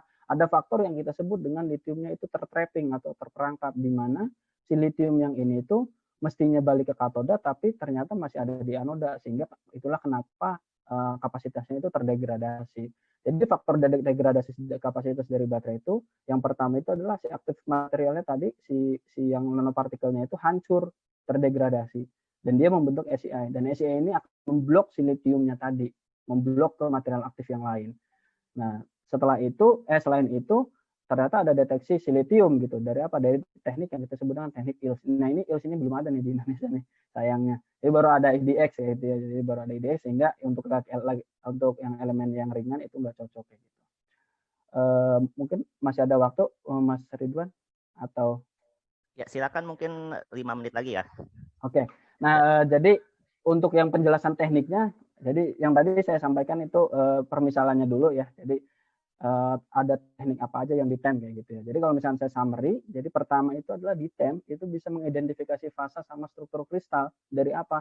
Dari difraksi elektron sama dari high resolution TEM-nya. Jadi kita bisa lihat tuh dia itu fasanya apa, strukturnya apa, sampai kalau misalnya kita di HR TEM itu bisa lihat elemen yang ironnya ada di mana, elemen yang kobaltnya ada di mana, elemen yang coppernya ada di mana, zincnya ada di mana, magnesiumnya ada di mana, itu bisa gitu. Jadi bisa identifikasi fasa dan struktur kristal. Kemudian yang kedua ini yang basic itu morfologi. Tentu saja pengen lihat nih ukuran grainnya misalkan berapa, ukuran nanopartikelnya kita bisa berapa kayak gitu. Kemudian kalau misalkan kita pengen bikin coating ya ukuran coatingnya. Kalau misalkan di SEM nggak kelihatan, misalkan karena coatingnya sangat kecil, sangat tipis kayak gitu, misalkan 1 nanometer sampai 2 nanometer sehingga nggak terresolve kayak gitu. Nah itu pakai TEM itu bisa terlihat secara morfologinya, kemudian bisa juga dengan komposisi unsur. Jadi komposisi unsur ini kalau misalkan kita sudah kenal ya IDX untuk menganalisa komposisi unsur melalui X-ray yang diemisikan pada saat elektron berinteraksi sama material. Nanti slide berikutnya akan saya sampaikan. Kemudian ada juga ILS, jadi energi loss spektroskopi sama energi filter TEM. Nah ini 3 teknik ini untuk menganalisa komposisi apa saja atau unsur apa saja yang ada di sampelnya kita. Nah, teknik-teknik ini sebetulnya merupakan hasil daripada ya interaksi. Jadi elektron itu kan berinteraksi sama spesimennya kita ya. Jadi dia nabrak spesimennya kita atau ya berinteraksi lah gitu ya, berinteraksi sama spesimennya kita kayak gitu. Kemudian ada beberapa sinyal yang dihasilkan kayak gitu. Kalau misalkan di SEM mungkin kita udah mengenal backscatter sama secondary elektron ya. Jadi itulah kenapa kalau misalkan yang SEMAT detektornya itu ada di atas gitu ya, di backscatter sama secondary elektron, kemudian ada juga X-ray, detektornya juga kan ada di atas sampelnya kita kayak gitu. Jadi X-ray. Kemudian kalau yang di TEM itu ada yang kita sebut dengan hamburan elastik, di mana hamburan elastik ini si elektron yang tadi yang ditransmisikan melewati spesimen itu tidak kehilangan energi dia karena dia hamburannya elastik. Yang mungkin di fisika modern kita mengenal hamburan elastik itu hamburan di mana elektron itu nggak kehilangan energi, dia hanya dibelokkan saja. Nah ini kita gunakan untuk difraksi elektron dan hal yang terkait yang difraksi tadi itu untuk menganalisa menganalisa atau mengidentifikasi fase sama struktur kristal. Kemudian yang kedua adalah hamburan inelastik. Hamburan inelastik itu adalah hamburan di mana si elektron itu kehilangan energi. Jadi kehilangan energi dengan dia juga mengenerate si X-ray. Jadi elektron yang dari atas ini kemudian dia hamburan inelastik, si elektron yang ini kehilangan energi. Misalkan dia elektron itu menabrak si elektron yang ada di kulit K, misalkan ya kulit K, kemudian elektron kulit K itu terpental karena elektron kita yang primary atau incident beam elektronnya kita, kemudian si kulit yang L itu pindah ke K sehingga bisa menghasilkan si X-ray. Jadi yang X-ray ini adalah sebetulnya hasil daripada hamburan inelastik daripada si elektron yang kita tadi. Nah, yang bagian sinyal X-ray ini digunakan untuk IDX, kemudian yang bagian sini yang inelastic scatter elektron atau hamburan inelastik elektronnya ini yang kita gunakan untuk spektroskopi di ILS atau di elektron energy loss spektroskopi sama FTEM, energy filter TEM. Kayak gitu. Nah, ini sebagai summary daripada yang tadi ya, yang data-data tadi yang kita hasilkan itu dari teknik-teknik yang ini, di mana teknik ini itu sebetulnya yang dihasilkan daripada hasil dari interaksi elektron dengan materialnya kita. Nah, untuk detail daripada tekniknya karena keterbatasan waktu, jadi mungkin disampaikan di lain kesempatan. Tapi sebelum saya tutup, mungkin saya perkenalkan dulu yang institut yang di sini. Jadi di institut kita di Central Facility for Electron Microscopy kita punya 3 TEM, tiga generasi TEM. Yang ini Teknai, kemudian yang ini itu adalah Zeiss Libra. Jadi ini Teknai, kemudian Zeiss Libra, sama ini ada kita TEM baru dari Dell kayak gitu ya. Jadi kita punya 3 TEM di sini. Kemudian untuk dalam hal ini mensupport kayak gitu ya. Jadi untuk analisa yang lain kayak gitu, itu ada dual beam untuk preparasi sampelnya, kemudian ada 2 SEM yang bisa IDX sama IBSD juga. Kemudian ada juga ada EPMA kayak gitu ya, electron probe. Kemudian ada large chamber SEM, ini SEM tapi chambernya besar dibandingkan dengan yang 2 ini, jadi bisa menganalisa sampel-sampel yang besar. Kemudian kita juga punya atomic force microscopy. Nah, kemudian bagaimana yang di Indonesia? Nah, di Indonesia itu kalau misalkan kita pengen analisa, kita fokusnya ke TEM ya, kita fokusnya ke TEM. Jadi kita punya untuk yang material science ya, untuk yang material science ada yang 3 mungkin teman-teman bisa coba kayak gitu ya, bisa kontak kayak gitu. Yang di fisika kita punya TEM, tapi yang di fisika kita punya ini ya, dual beamnya untuk preparasi yang di TEM, untuk preparasi sampel TEM. Kemudian yang di ITB juga punya single focus ion beam untuk preparasi TEM juga, dan TEM-nya juga ini yang 200 kilovolt, yang ini 300 kilovolt untuk yang di ITB, dan yang di UI juga 200 kilovolt bisa bersama dengan IDX-nya. Tapi yang 3 ini yang setahu saya kayak gitu ya, itu belum ada yang menggunakan yang ILS tadi, dan masing-masing itu pakainya itu thermionic emission. Jadi mungkin teman-teman kalau misalnya pengen punya sampel mungkin bisa kontak ke apakah kita ke fisika, LIPI kayak gitu, kemudian ke ITB atau ke UI. Buat teman-teman barangkali pengen menganalisa sampelnya pakai TEM. Nah, mungkin itu aja dulu Mas Ridwan, mungkin untuk yang teknik detailnya kayak gitu bisa kesempatan. Terima kasih banyak Pak Fadli atas materinya, sangat bermanfaat sekali dan membuka wawasan kita semua ya. Mudah-mudahan baik dari kalangan yang sudah berkecimpung sehari-harinya dengan mikroskop elektron transmisi maupun yang mahasiswa mungkin baru tahu TEM tuh kayak gini, ternyata ya baru lihat gitu, walaupun baru lewat gambar aja, gambar-gambar presentasi di sini. Baik, tanpa memperpanjang lagi, kita langsung masuk sesi tanya jawab ya. Di sini sudah ada beberapa pertanyaan yang masuk melalui chat to everyone. Saya tidak tahu kalau ada yang mengirim chat secara private kepada Pak Fadli ya. Tapi tidak apa-apa, saya bacakan dulu yang chat yang kepada umum, karena saya tidak bisa membaca chat yang kepada Pak Fadli sendiri. Ya, jadi ini yang akan kita bahas yang chat to everyone dulu ya. Di sini ada pertanyaan pertama dari Bu Fredina. Ini sepertinya terkait dengan material yang tadi Pak Fadli bahas. Pertanyaannya adalah pengujian aluminium base anode pada baterai ini apakah dilakukan secara in situ? Silakan Pak Fadli. Sebetulnya untuk yang ini itu tidak in situ, jadi hanya si kolega itu dia menyiapkan si sampelnya itu sudah di cycle kayak gitu, sudah dilakukan pengujian. Jadi dia menyiapkan ada sekian series sampel kayak gitu, yang dimana ada yang fresh, kemudian ada yang diuji, ada yang diuji yang lain juga kayak gitu. Jadi tidak dilakukan ada in situ time di situ kayak gitu, karena memang kita juga baru studi ya tadi, kita ngecek dulu gitu kira-kira fenomenanya tuh sebetulnya ada apa kayak gitu, apakah ada perubahan volume dulu atau tidak kayak gitu sebelum ke in situ. Ya mungkin bisa lebih detail kalau misalnya di in situ, tapi kalau untuk pengujian in situ itu ya lebih complicatednya karena kita ada kaitannya dengan si elektrolitnya kayak gitu ya, karena elektrolit itu kan cair ya, kalau misalkan di tank itu perlu dikondisikan secara khusus kayak gitu.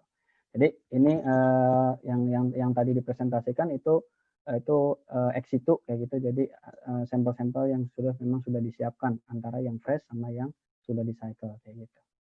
Baik. Pertanyaan kedua dari Pak Titan, sampel preparation-nya seperti apa ya? Thickness-nya maksimum berapa? Sebentar, karena transmission sepertinya sampelnya harus di cut down supaya tipis. Ini panjang juga pertanyaannya. Jadi dari mana dulu? Sampel preparation-nya seperti apa ya? Oke. Ya untuk yang tem ya. Ya saya sebetulnya sudah menyiapkan slide-nya. Jadi kalau misalkan teman-teman pengen tahu, nanti mungkin di lain kesempatan mungkin kita bisa bahas lebih detail. Tapi saya mungkin bisa ngejelasin secara prosesnya dulu. Nah ini preparasi sampelnya.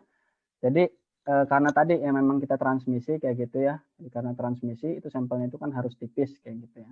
Jadi nggak kayak SEM yang bulk kayak gitu, yang bulk karena memang kalau SEM kan ini kita bisa lihat nih ya, ini SEM itu modelnya seperti ini, jadi dia itu hanya ya yang backscatter atau yang secondary electron, tidak ada yang transmisinya. Kalau TEM betul tadi, jadi harus tipis. Nah ini salah skematik diagram untuk yang di dual beam atau yang di ya single. Bedanya single beam sama dual beam sebetulnya kalau yang single beam itu tidak ada elektron, jadi si ion beam itu ada di atas kayak gitu, itu langsung untuk preparasi. Tapi untuk yang dual beam itu konfigurasinya seperti ini kayak gitu. Nah keuntungannya dual beam itu kita bisa imagingnya itu pakai elektron, jadi nggak menghancurkan si sampel. Tapi kalau misalkan yang single beam itu langsung pakai ion. Sementara ketika kalau misalkan kita punya sampel misalkan sensitif sama si ion atau si elektron kayak gitu, nah itu bisa hancur kayak gitu. Ini contohnya nih yang bulat-bulat ini, itu adalah efek daripada si reaksi sampel sama si ion kayak gitu. Nah itu harus hati-hati betul. Makanya kalau yang dual beam enak imagingnya pakai elektron sehingga nggak ngancurin si sampel. Nah kemudian gimana nipisinnya, ini prosesnya. Jadi ada proses dari A sampai I yang harus teman-teman lakukan kayak gitu. Itu kurang lebih sekitar kalau pakai dual beam itu sekitar 4 sampai 5 jam tergantung daripada kesulitan daripada sampelnya kayak gitu ya. Jadi ini step by stepnya, jadi ada milling dulu, kemudian dari milling. Jadi dari milling ini kita bisa kelihatan nih, oh ternyata kita udah bisa membentuk kayak kalau misalkan analoginya tuh kayak nge-slice roti gitu loh. Jadi kita bikin kayak slicing kayak gitu ya, kita milling kayak gitu bagian ini, kemudian kita akan ambil sampel yang ini. Nah ini kita tilt kayak gitu untuk memotong bagian ini sama ininya biar bisa lepas daripada sampel bulknya kita. Jadi yang ini ternyata sudah terlepas. Nah sementara yang ini belum, karena apa, kita pengen transport dulu tuh, nge-transport si sampelnya kita ke yang kita sebut dengan time grid. Ini adalah time grid, di mana time grid ini untuk mensupport si sampel kita ke holder. Karena holder itu nih, ini adalah sampel holder temp kayak gitu ya. Jadi sampel yang kita kecil tadi, yang ukurannya itu sekitar 10 micron kayak gitu, 10 micron itu kecil kayak gitu, nggak bisa langsung diletakkan di holder. Makanya ya ada support yang kita sebut dengan temp grid.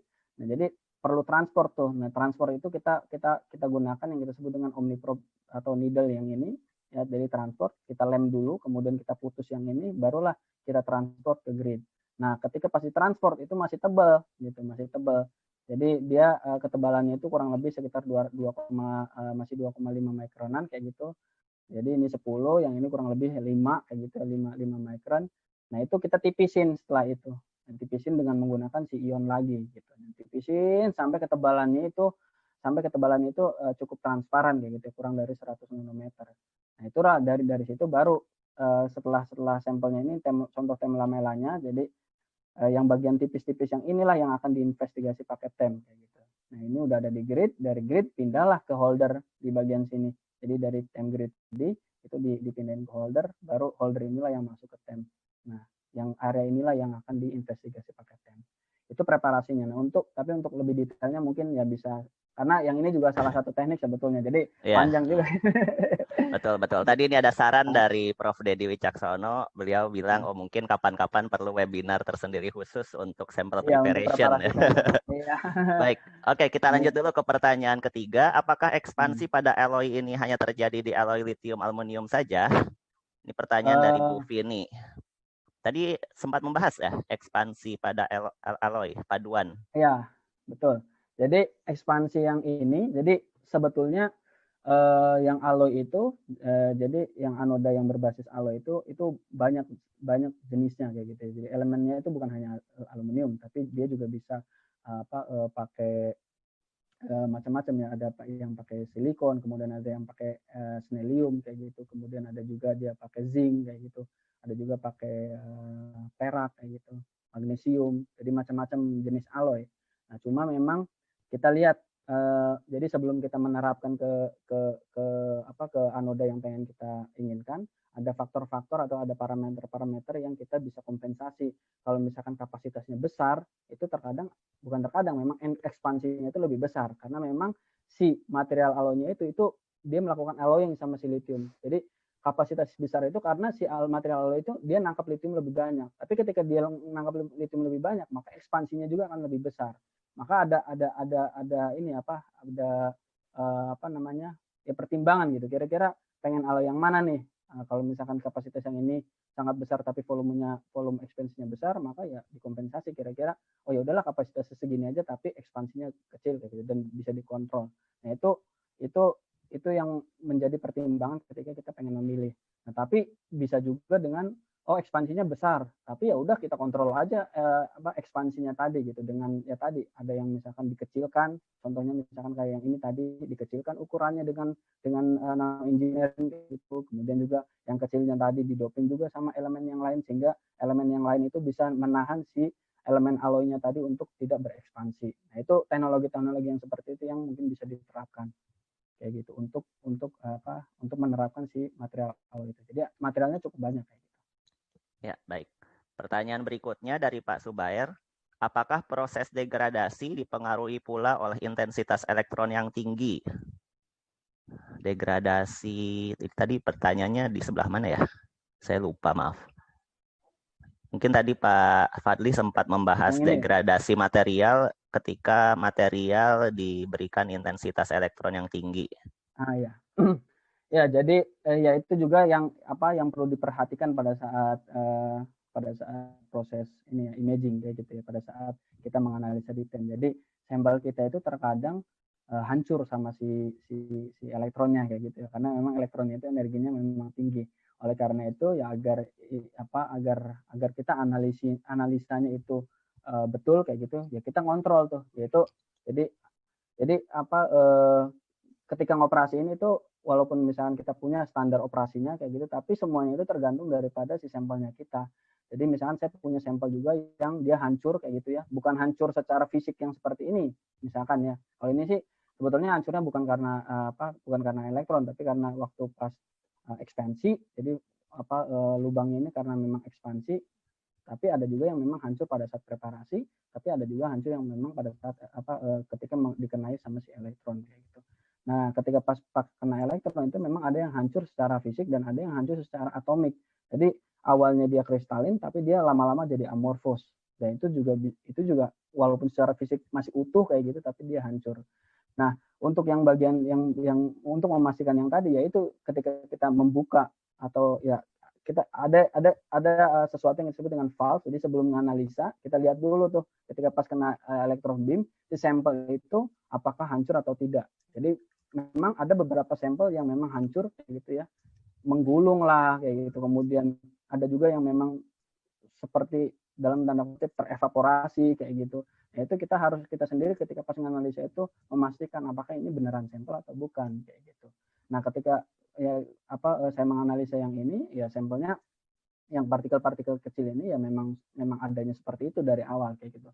Dan ketika pas preparasi pun sudah terlihatan. Jadi pas ketika preparasi seperti ini yang tadi saya gambarkan di feed, itu di cross sectionnya itu sudah kelihatan bahwa oh ternyata memang awalnya memang bulk, tapi kemudian untuk yang sampel yang kedua ternyata memang sudah ada pori misalkan kayak gitu, sudah ada bentukan-bentukan yang lain.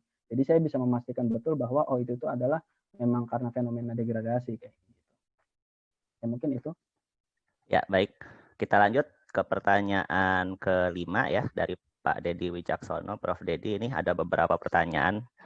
Kapan kita memakai BF atau DF-TEM saat menganalisis sampel? Dan bagaimana dengan teknik STEM? STEM ini masa scanning TEM ya kayaknya, yang relatif baru. Apa keunggulan dan kekurangannya dibandingkan TEM tradisional? Itu dulu mungkin pertanyaannya. Oke. Yang pertama tadi BF, ya kapan kita memakai BF atau DF-TEM saat ya, menganalisis jadi sampel? kalau misalkan yang bright field ya, jadi yang bright field ini kita misalkan punya difraksi seperti ini ya. Jadi kita misalkan punya difraksi seperti ini dari sini. Nah, itu bright field itu dihasilkan daripada ini, mungkin saya bisa jelaskan di sini. Ya. Jadi ini bright field itu misalkan kita punya pola difraksi seperti ini. Jadi dua kontras ini itu dihasilkan daripada difraksi. Jadi sebelum teman-teman ya mungkin dalam hal ini operator ya gitu. Sebelum membuat imaging itu dilihat dulu difraksinya, apakah bentuknya seperti apa kayak gitu, apakah single kristal atau polikristal kayak gitu, ataukah memang dia amorphous kayak gitu. Nah, kontras yang dihasilkan dari bright field sama dark field itu sebetulnya adalah ya dari difraksi ini. Jadi ketika misalnya kita bright field itu dihasilkan kontrasnya itu dari kita. Jadi di TEM itu ada yang kita sebut tadi objective aperture atau aperture objektif, yang dia itu memilih hanya elektron yang ditransmisikan saja yang dia pilih untuk menghasilkan kontras.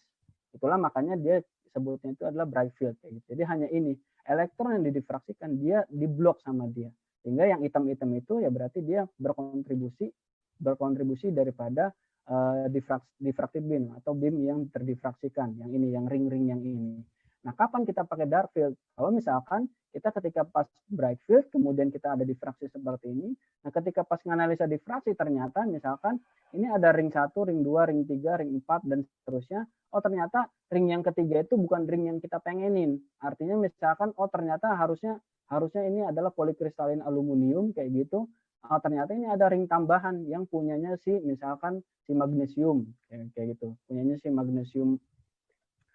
si alonnya si magnesium kayak gitu. Nah, itu teman-teman ya bisa memetakan tuh magnesiumnya ada di mana dengan cara apa? Dengan memilih si aperture yang objektif itu memilih daripada ring yang punyanya si magnesium tadi. Sehingga bisa memetakan oh ternyata misalkan untuk yang konteks yang ini itu yang terang-terang ini itu adalah grain kristalin yang berkontribusi terhadap ring yang saya pilih ini, yang dari yang warna merah ini. Nah, jadi yang ini itu dihasilkan daripada ring yang ini. Di mana kalau misalnya di bright field itu dia gelap. Jadi dark field itu sangat sangat berguna ketika teman-teman punya secondary phase daripada di sampelnya kayak gitu. Kalau misalkan single phase ya mungkin nggak ini ya, hanya pengen tahu untuk yang bidang satu misalkan ada di mana saja, kemudian bidang yang lain ada di mana. Tapi untuk yang identifikasi secondary phase misalkan, itu teman-teman bisa memetakan daripada dark field image-nya. Dia ada di mana saja sih kayak gitu. Pemetaannya itu bisa dipilih dengan menggunakan objektif aperture itu untuk memilih di mana ada secondary phase-nya. Kemudian apa bedanya dengan STEM, dengan STEM. Jadi kalau misalkan di STEM, itu juga STEM ada bright field, ada dark field sama HDF. Jadi ada bright field-nya juga, ada dark field, cuma bedanya kalau yang di STEM itu tidak menggunakan objektif aperture atau aperture objektif yang tadi untuk memilih diffracted beam-nya. Tapi yang STEM itu kita pakainya scanning ya. Jadi kayak SEM, dia itu menghasilkan ada yang ditransmisikan yang di bright field-nya ini, kemudian ada yang dark field. Ini yang kalau misalkan istilah yang lain itu adalah Kikuchinya kayak gitu ya. Itu ada bright field-nya yang tadi yang primary-nya, kemudian ada diffracted beam-nya kayak gitu. Itu dideteksi langsung oleh detektor. Nah, keunggulan yang STEM ketika si elektronnya itu Jadi ketika si elektronnya itu angle-nya itu sangat besar, maka faktor inelastik itu dominan kayak gitu, sehingga kita bisa mengidentifikasi pakai high angle annular dark field atau HADF detektor, di mana si HUD stem ini itu sangat berfungsi untuk apa? Untuk menganalisa elemen. Jadi image yang di sini, jadi image ini sama ini itu beda ininya ya. Jadi harus mengerti kontrasnya. Yang bright field ini ya bright field kayak gitu ya. Jadi berdasarkan daripada kristalinitasnya kayak gitu. Yang dark field juga sama, tapi yang HDF ini makin terang dia itu elemennya itu makin berat. Jadi kalau misalkan dia makin gelap, berarti dia elemennya elemen ringan kayak gitu. Jadi misalkan ini yang terang banget, berarti dia elemennya elemen berat kayak gitu dibandingkan dengan si bagian ininya misalkan kayak gitu ya. Dalam hal ini ya saya sebetulnya yang di atas itu adalah protection layernya punya si platinum, dan platinum itu kan elemen berat kayak gitu. Nah ini elemennya lebih ringan kayak gitu dibandingkan dengan yang atas. Nah yang HDF stem ini itulah yang digunakan gambar untuk menganalisa bersamaan dengan IDX. Jadi kalau misalkan di SEM punya BSE sama IDX, kalau di TEM itu punya HDF stem bersamaan dengan si IDX atau bersamaan dengan ILS, di mana fungsinya adalah untuk spektroskopi kayak gitu. Ini ya untuk yang TEM yang dasar itu nggak ada kayak gitu ya. Nah ini kalau tidak salah di UI itu ada ya detektor yang ini untuk yang STEM mode kayak gitu, sehingga teman-teman bisa menganalisa daripada unsur dan ada imagingnya menggunakan HDF detektor ini. Nah, mungkin itu. Ya, baik. Mas Fadli masih ada waktu ini sampai kira-kira 10 menit lagi, tidak apa-apa? Boleh. Ya, ini pertanyaannya agak cukup banyak, kita coba selesaikan ya. Iya, nggak apa-apa. Oke, Masih baik. Ini pertanyaan dari pemula, bagaimana untuk melatih kita menginterpretasikan hasil pencitraan SEM, TEM, dan IDX? Apakah ada kamus khusus atau library untuk imaging agar familiar mengidentifikasi struktur kristal, fasenya, unsurnya, dan lain-lain? Oke. Ya, jadi ya mungkin sebetulnya untuk yang interpretasi itu juga punya sesi khusus, makanya nanti mungkin Mas Ridwan atau Kang Ridwan juga bisa ngirim kuesioner yang sudah saya siapkan. Jadi ada memang kita pengen pemahaman teknik kayak gitu, ini penting buat operator kayak gitu, kapan kita pengen modenya TEM difraksi, kapan kita pakai imaging, kapan kita pakai spektroskopi kayak gitu. Tapi kita juga harus bisa menginterpretasi. Nah, menginterpretasi ini kan mungkin user juga pengen bisa kayak gitu menginterpretasi sendiri kayak gitu. Nah itu sebetulnya apa namanya itu intinya perlu ini ya, perlu pembiasaan sih, perlu Ya pengalaman. betul. Ya pengalaman, dan kita juga harus mengerti ke materialnya kita gitu. Jadi memang rutenya biasanya kalau misalnya teman-teman baca di paper ya di jurnal itu, kita itu sebelum sampai ke TEM kita meng-XRD dulu nih gitu kan. Kita nge-XRD dulu karena apa? Pertama murah tentu saja, kemudian bisa langsung tahu kayak gitu ya, bisa langsung tahu kira-kira fase apa aja yang ada di materialnya kita kayak gitu. Dan XRD itu kan banyak ya di Indonesia ya kayak gitu, itu gampang. Cuma masalahnya kan XRD kan nggak ada gambarnya di situ, ini ngambil dari mana sih kayak gitu kan. Dia kan hasil interaksi X-ray sama si materialnya kita saja kayak gitu. Itu biasanya starting pointnya ke arah sana. Untuk apa? Ketika kita pas di TEM itu sudah bisa tahu dulu secara general kayak gitu ya, kira-kira fase apa saja yang ada di dalam. Karena kalau pakai SEM itu kan nggak bisa mengidentifikasi fase, kecuali kita SEM-nya itu punya EBSD, yang dimana kalau di fisika kita ada ya kalau nggak salah, dia di dual beamnya fisika itu punya EBSD sama EDX-nya, sehingga kita bisa mengidentifikasi tuh fase apa sebetulnya yang ada di grain yang sampelnya kita itu gitu. Nah, tapi yang sebelum itu ya biasanya ya itu tadi XRD untuk tahu dulu gitu kira-kira fasanya apa. Nah, cuma permasalahannya yang di XRD itu nggak bisa mengidentifikasi yang kecil-kecil gitu. Yang itu tuh hanya bisa dideteksi sama kita bisa dilihat dulu di TEM. Oh, ternyata ada secondary phase dan ada fasanya itu X misalkan. Yang itu tuh tidak terdeteksi di XRD. Itu bisa kejadian seperti itu kayak gitu. Nah, jadi ya tadi sebelum untuk yang identifikasi fasa itu ya bisa juga starting pointnya ke yang misalkan XRD dulu kayak gitu. Jadi untuk yang rutinnya sendiri itu untuk untuk jalurnya sendiri ya tidak ada buku, maksudnya panduan kayak kita bikin apa kayak gitu kan. Jadi udah pembiasaan ketika kita pengen analisa material kayak gitu. Nah, kemudian kita pengen nge-SEM juga kan yang di SRD tadi tidak ada imaging-nya, ukurannya juga kita bentuknya seperti apa kayak gitu. Larilah kita ke SEM kayak gitu, lihat morfologinya dulu yang tadi saya sampaikan. Jadi dilihat dulu misalkan dari perbesaran kecil dulu kayak gitu, dari 500 Jadi ya kali. tergantung materialnya ya pada intinya, kita Betul, nggak betul. harus pakai tem juga sebetulnya. Nggak harus pakai tem ketika kita nggak pengen misalkan melihat lebih detail kayak gitu. Ya, Jadi ya. kalau misalkan kita ukurannya 1 mikron kayak gini, kalau misalkan dilihat bukan 1 mikron lagi, ini malah partikelnya sampai 10 mikron kayak gitu, pas dilihat di tem gelap jadinya, karena memang elektronnya itu tidak tertransmisikan gitu. Makanya ketika pengen teman-teman pengen tem, tapi ya pengen tahu dulu kira-kira ngapain aku ngetem kayak gitu. Nah itu dilihat backgroundnya dulu, kira-kira aku ngapain nih pengen ngetem kayak gitu. Ya. Nah, ngapain pengen tem? Makanya dilihat dulu pakai SRD sama SEM. Kira-kira di SEM, kira-kira ada sesuatu yang menarik nggak nih? Kalau nggak ada yang menarik dan teman-temannya, aduh mungkin kayaknya ini biasa aja kayak gitu. Ya itu daripada kita ngeluarin uang besar kayak gitu, ya sudah gitu analisa yang ada. Tapi ketika pengen menarik, misalkan model kayak saya yang ini pengen lihat lebih detailnya kayak gitu, apa kejadian yang ada di dalam situ, ya saya preparasi pakai tem dan saya lihat lebih detailnya di tem kayak gitu. Kita Baik. lihat di tem detailnya seperti apa kayak gitu. Jadi ada permulaannya dulu ya sebelum ke tem, karena tadi lokal tadi yang saya bilang kayak gitu. Oke, kita lanjut ke pertanyaan dari ini saya pilih ya, karena tadi ada yang terjawab sepertinya. Dari Bu Rosika mungkin. Dengan adanya beberapa tem di fasilitas LIPI, apakah penggunanya berdasarkan klasifikasi jenis sampel atau berdasarkan objek yang menjadi fokus dalam material yang akan diamati? Ini bagaimana pengalaman Mas Fadli nih selama di LIPI waktu masih jadi operator mungkin? Ya, jadi kalau waktu pas di LIPI sebetulnya ya warna-warni ya. Jadi terkadang itu penting kalau menurut saya sih ya. Jadi itu penting kalau menurut saya, selain tentu saja edukasi seperti ini itu penting buat teman-teman semuanya. Jadi biar teman-teman juga tahu mau ngapain di tem, kemudian ada apa aja di tem, dapat data apa aja di tem, kemudian kenapa si tem itu penting kayak gitu untuk lihat detail segala macamnya.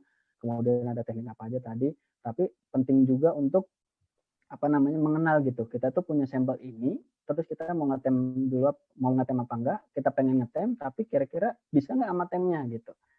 Nah di tem itu, yang tugasnya operator tadi, tugasnya si supervisor yang di tem kayak gitu. Jadi misalkan di sini juga itu ada memang operator dan ada memang yang mensupervisi, di mana dia yang akan memutuskan gitu kira-kira seperti apanya kayak gitu. Ya, Nah, kalau juga sebagai info mungkin ya, saat ini kan kalau di Fisika LIPI ada yang namanya penyelia ya. Penyelia itu jadi semacam kepala labnya, penanggung jawab alat lah ya. Kemudian di bawah penyelia nanti ada operatornya gitu kan ya. Iya. Jadi ada.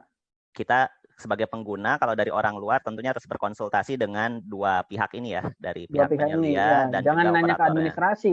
Iya, jangan nanya ke administrasi. Hal ini ya bisa-bisa aja gitu kan. Ya kita ada tem kayak gitu. Tapi tanyalah ke ya mungkin lebih enak ya langsung ke operator dulu. Nanti operator mungkin bisa diskusi kan sama si Ya, penyelianya. jadi masalah pertanyaan tadi Dulu. penggunaannya berdasarkan klasifikasi jenis sampel atau objek yang menjadi fokus dalam material itu disesuaikan juga kan ya Itu dengan disesuaikan juga kebutuhan. dengan temnya gitu, dengan Oh ya, temnya. dengan Karena kebutuhan memang dan tem. iya, ada yang tem yang memang khusus untuk material science dan ada yang tem memang khusus untuk biological science. Karena selain daripada settingannya yang memang berbeda, kemudian yang lain itu adalah preparasinya, kira-kira fisika punya apa enggak gitu. Jadi kalau misalnya kita pengen, pernah saya tuh dapat sampel misalkan nanopartikel dari ekstraksi jahe misalkan kayak gitu. Nah sementara jahe itu kan organik kayak gitu dan dia ada di liquid kayak gitu, ya saya bilang ya nggak bisa. Nah itu kita juga sebagai user jangan sakit hati gitu ketika pas fisika nggak mau nerima nih, bukan seperti itu, tapi memang tidak cocok dengan alatnya nggak gitu. cocok gitu, karena memang setiap alat itu punya penggunaannya masing-masing dan punya tujuannya masing-masing gitu. Jadi untuk organik ya mungkin nanti ada yang contohnya untuk yang biological science STEM kayak gitu di Indonesia yang ngasih introduction, kira-kira untuk yang biologi itu seperti apa, baik dari sisi preparasi maupun dari sisi analisanya gitu. Baik. Jadi waktu pas di Thailand juga dia emang khususnya itu untuk life science, sehingga dia punya tuh alat preparasinya gitu. Jadi Ada yang buat freezingnya segala macam, yang sampai dia itu ada di time grid-nya, kemudian holdernya juga pakai cryo kayak gitu. Nah, itu kita nggak ada karena kita memang beli dikhususkan untuk material science. Karena di fisika kan material science rata-rata ini penelitiannya, bukan life science kayak gitu. Baik, terima kasih. Lanjutan pertanyaannya ada 2 lagi seperti yang bisa kita jawab. Pertama dari Bu Cahyaning, ini untuk mendapatkan HKL ini maksudnya indeks Miller kali ya, pada SAED, ini menggunakan software apa? Apa mungkin ada software yang bisa direkomendasikan Pak Fadli, dan apakah software tersebut gratis atau berbayar? Ya, ini untuk mendapatkan ya indeks tadi ya, Miller Index. Ya, untuk indeks.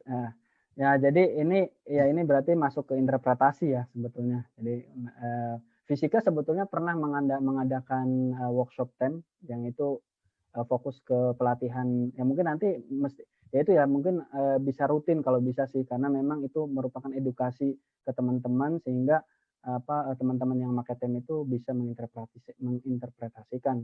Tentu saja ya perlu keilmuannya kayak gitu. Nah, untuk yang terkait yang ini, itu yang penentuan HKL-nya itu memang ada beberapa software yang bisa digunakan. Tapi sebelum dianalisa itu kita harus ngerti dulu yang kita sebut dengan kalibrasi. Karena setiap alat itu kan harus punya standar kalibrasinya kan ketika kita pengen interpretasikan. Misalkan kita pengen nentuin jarak dari sini ke sini itu berapa, jarak dari sini ke sini itu berapa, jarak dari sini ke sini itu berapa. Atau misalkan yang di ring ini jarak dari sini ke sini berapa, dari sini ke sini berapa, untuk menentukan dispacing daripada masing-masing HKL, ya kan? Masing-masing HKL itu kan ada dispacingnya dia berapa kayak gitu. Nah, itu harus dikalibrasi dulu. Nah, kalibrasinya itu untuk ketika kita pengen pakai software X misalkan, kita pakai software X itu ya kita pakai kalibrasi dulu sehingga kita punya faktor kalibrasinya, sehingga ketika pengen menganalisa sampelnya kita itu kita punya faktor kira-kira harus dikali berapa nih sehingga sesuai dengan hasil pengukurannya kayak gitu.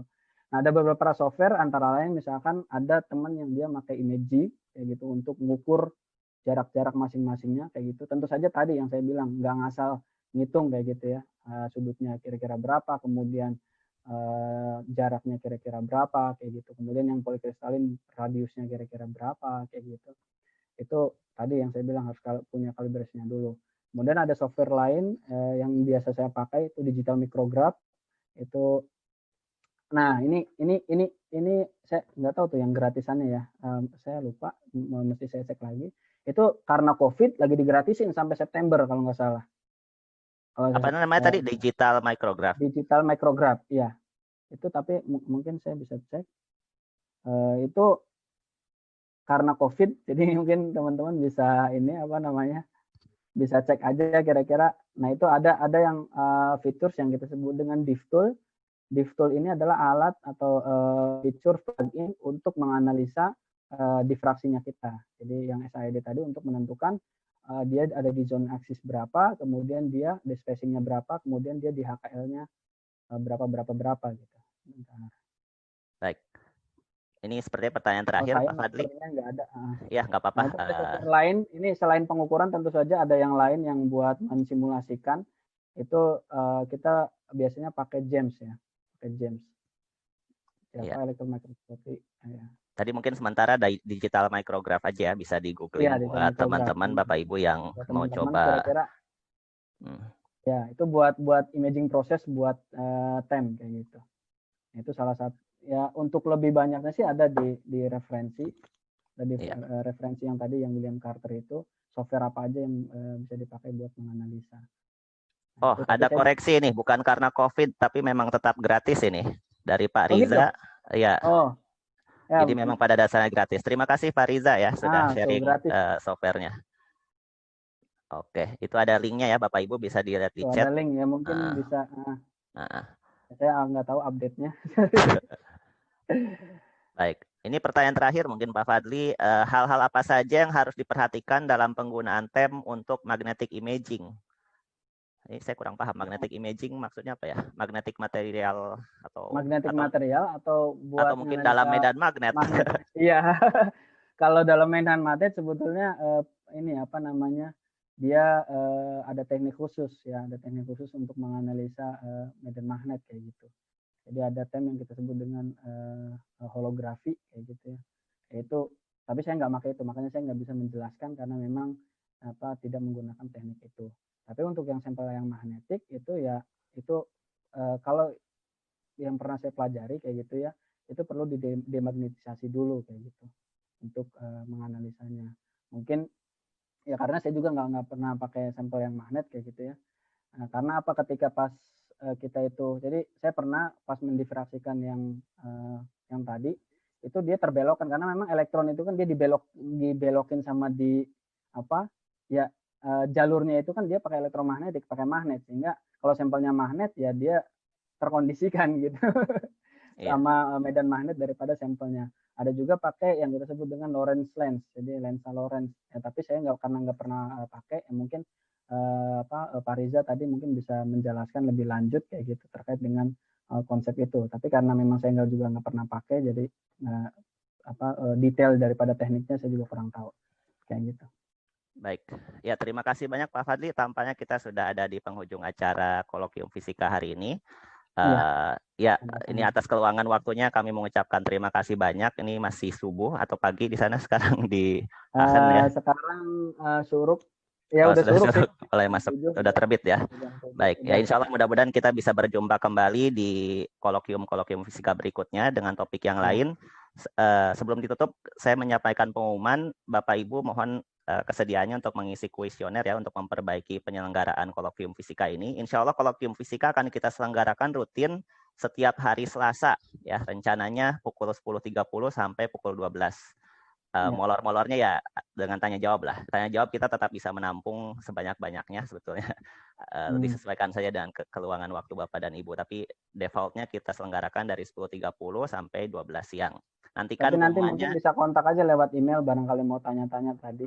Baik ya, untuk materi Pak Fadli insya Allah akan kami share melalui email yang terdaftar di data Zoom ya. Jadi Bapak Ibu kan masuk ke Zoom ini dengan menggunakan email dan itu sudah kami catat emailnya. Insya Allah nanti akan dikirimkan melalui email kami untuk materi dari Pak Fadli ini dalam bentuk PDF. Kemudian ya pengumuman-pengumuman lainnya akan lewat email itu juga. Demikian dari kami. Terima kasih banyak atas antusiasme Bapak Ibu sekalian, masih bertahan 70 orang sampai akhir acara. Dari tadi awal mula 80-90 orang ya. Jadi ini tetap masih antusias sampai selesai acara. Jangan lewatkan kolokium fisika berikutnya. Pantau terus facebook.com LIPI Physics ya. Silakan follow fanpage-nya Pusat Penelitian Fisika LIPI. Bisa dilihat nanti pengumuman kolokium berikutnya. Insya Allah kita akan kembali hadir dengan pemateri-pemateri lain ya, yang tentunya menarik, materinya juga beragam, dan saran-saran untuk menyelenggarakan workshop yang fokus pada tadi misalnya sampel preparation untuk TEM atau detail lebih lanjut tentang TEM itu akan kami tampung, dan bisa jadi nanti kita akan mengundang juga ya insya Allah kalau ada kesempatan pembicara-pembicara yang terkait dengan TEM juga ya. Demikian kami tutup. Terima kasih banyak atas kehadirannya. Terima kasih sekali lagi Pak Fadli atas keluangan waktunya. Sukses untuk ujian disertasi doktornya ya. Ya, amin. Mudah-mudahan lancar. Segera kembali ke Indonesia untuk mengabdi di Pusat Penelitian Fisika LIPI. Ya. Oke. Baik ya, demikian. Assalamualaikum warahmatullahi wabarakatuh. Waalaikumsalam. Selamat siang semuanya. Ya, pamit ya. Ya, terima kasih. Waalaikumsalam.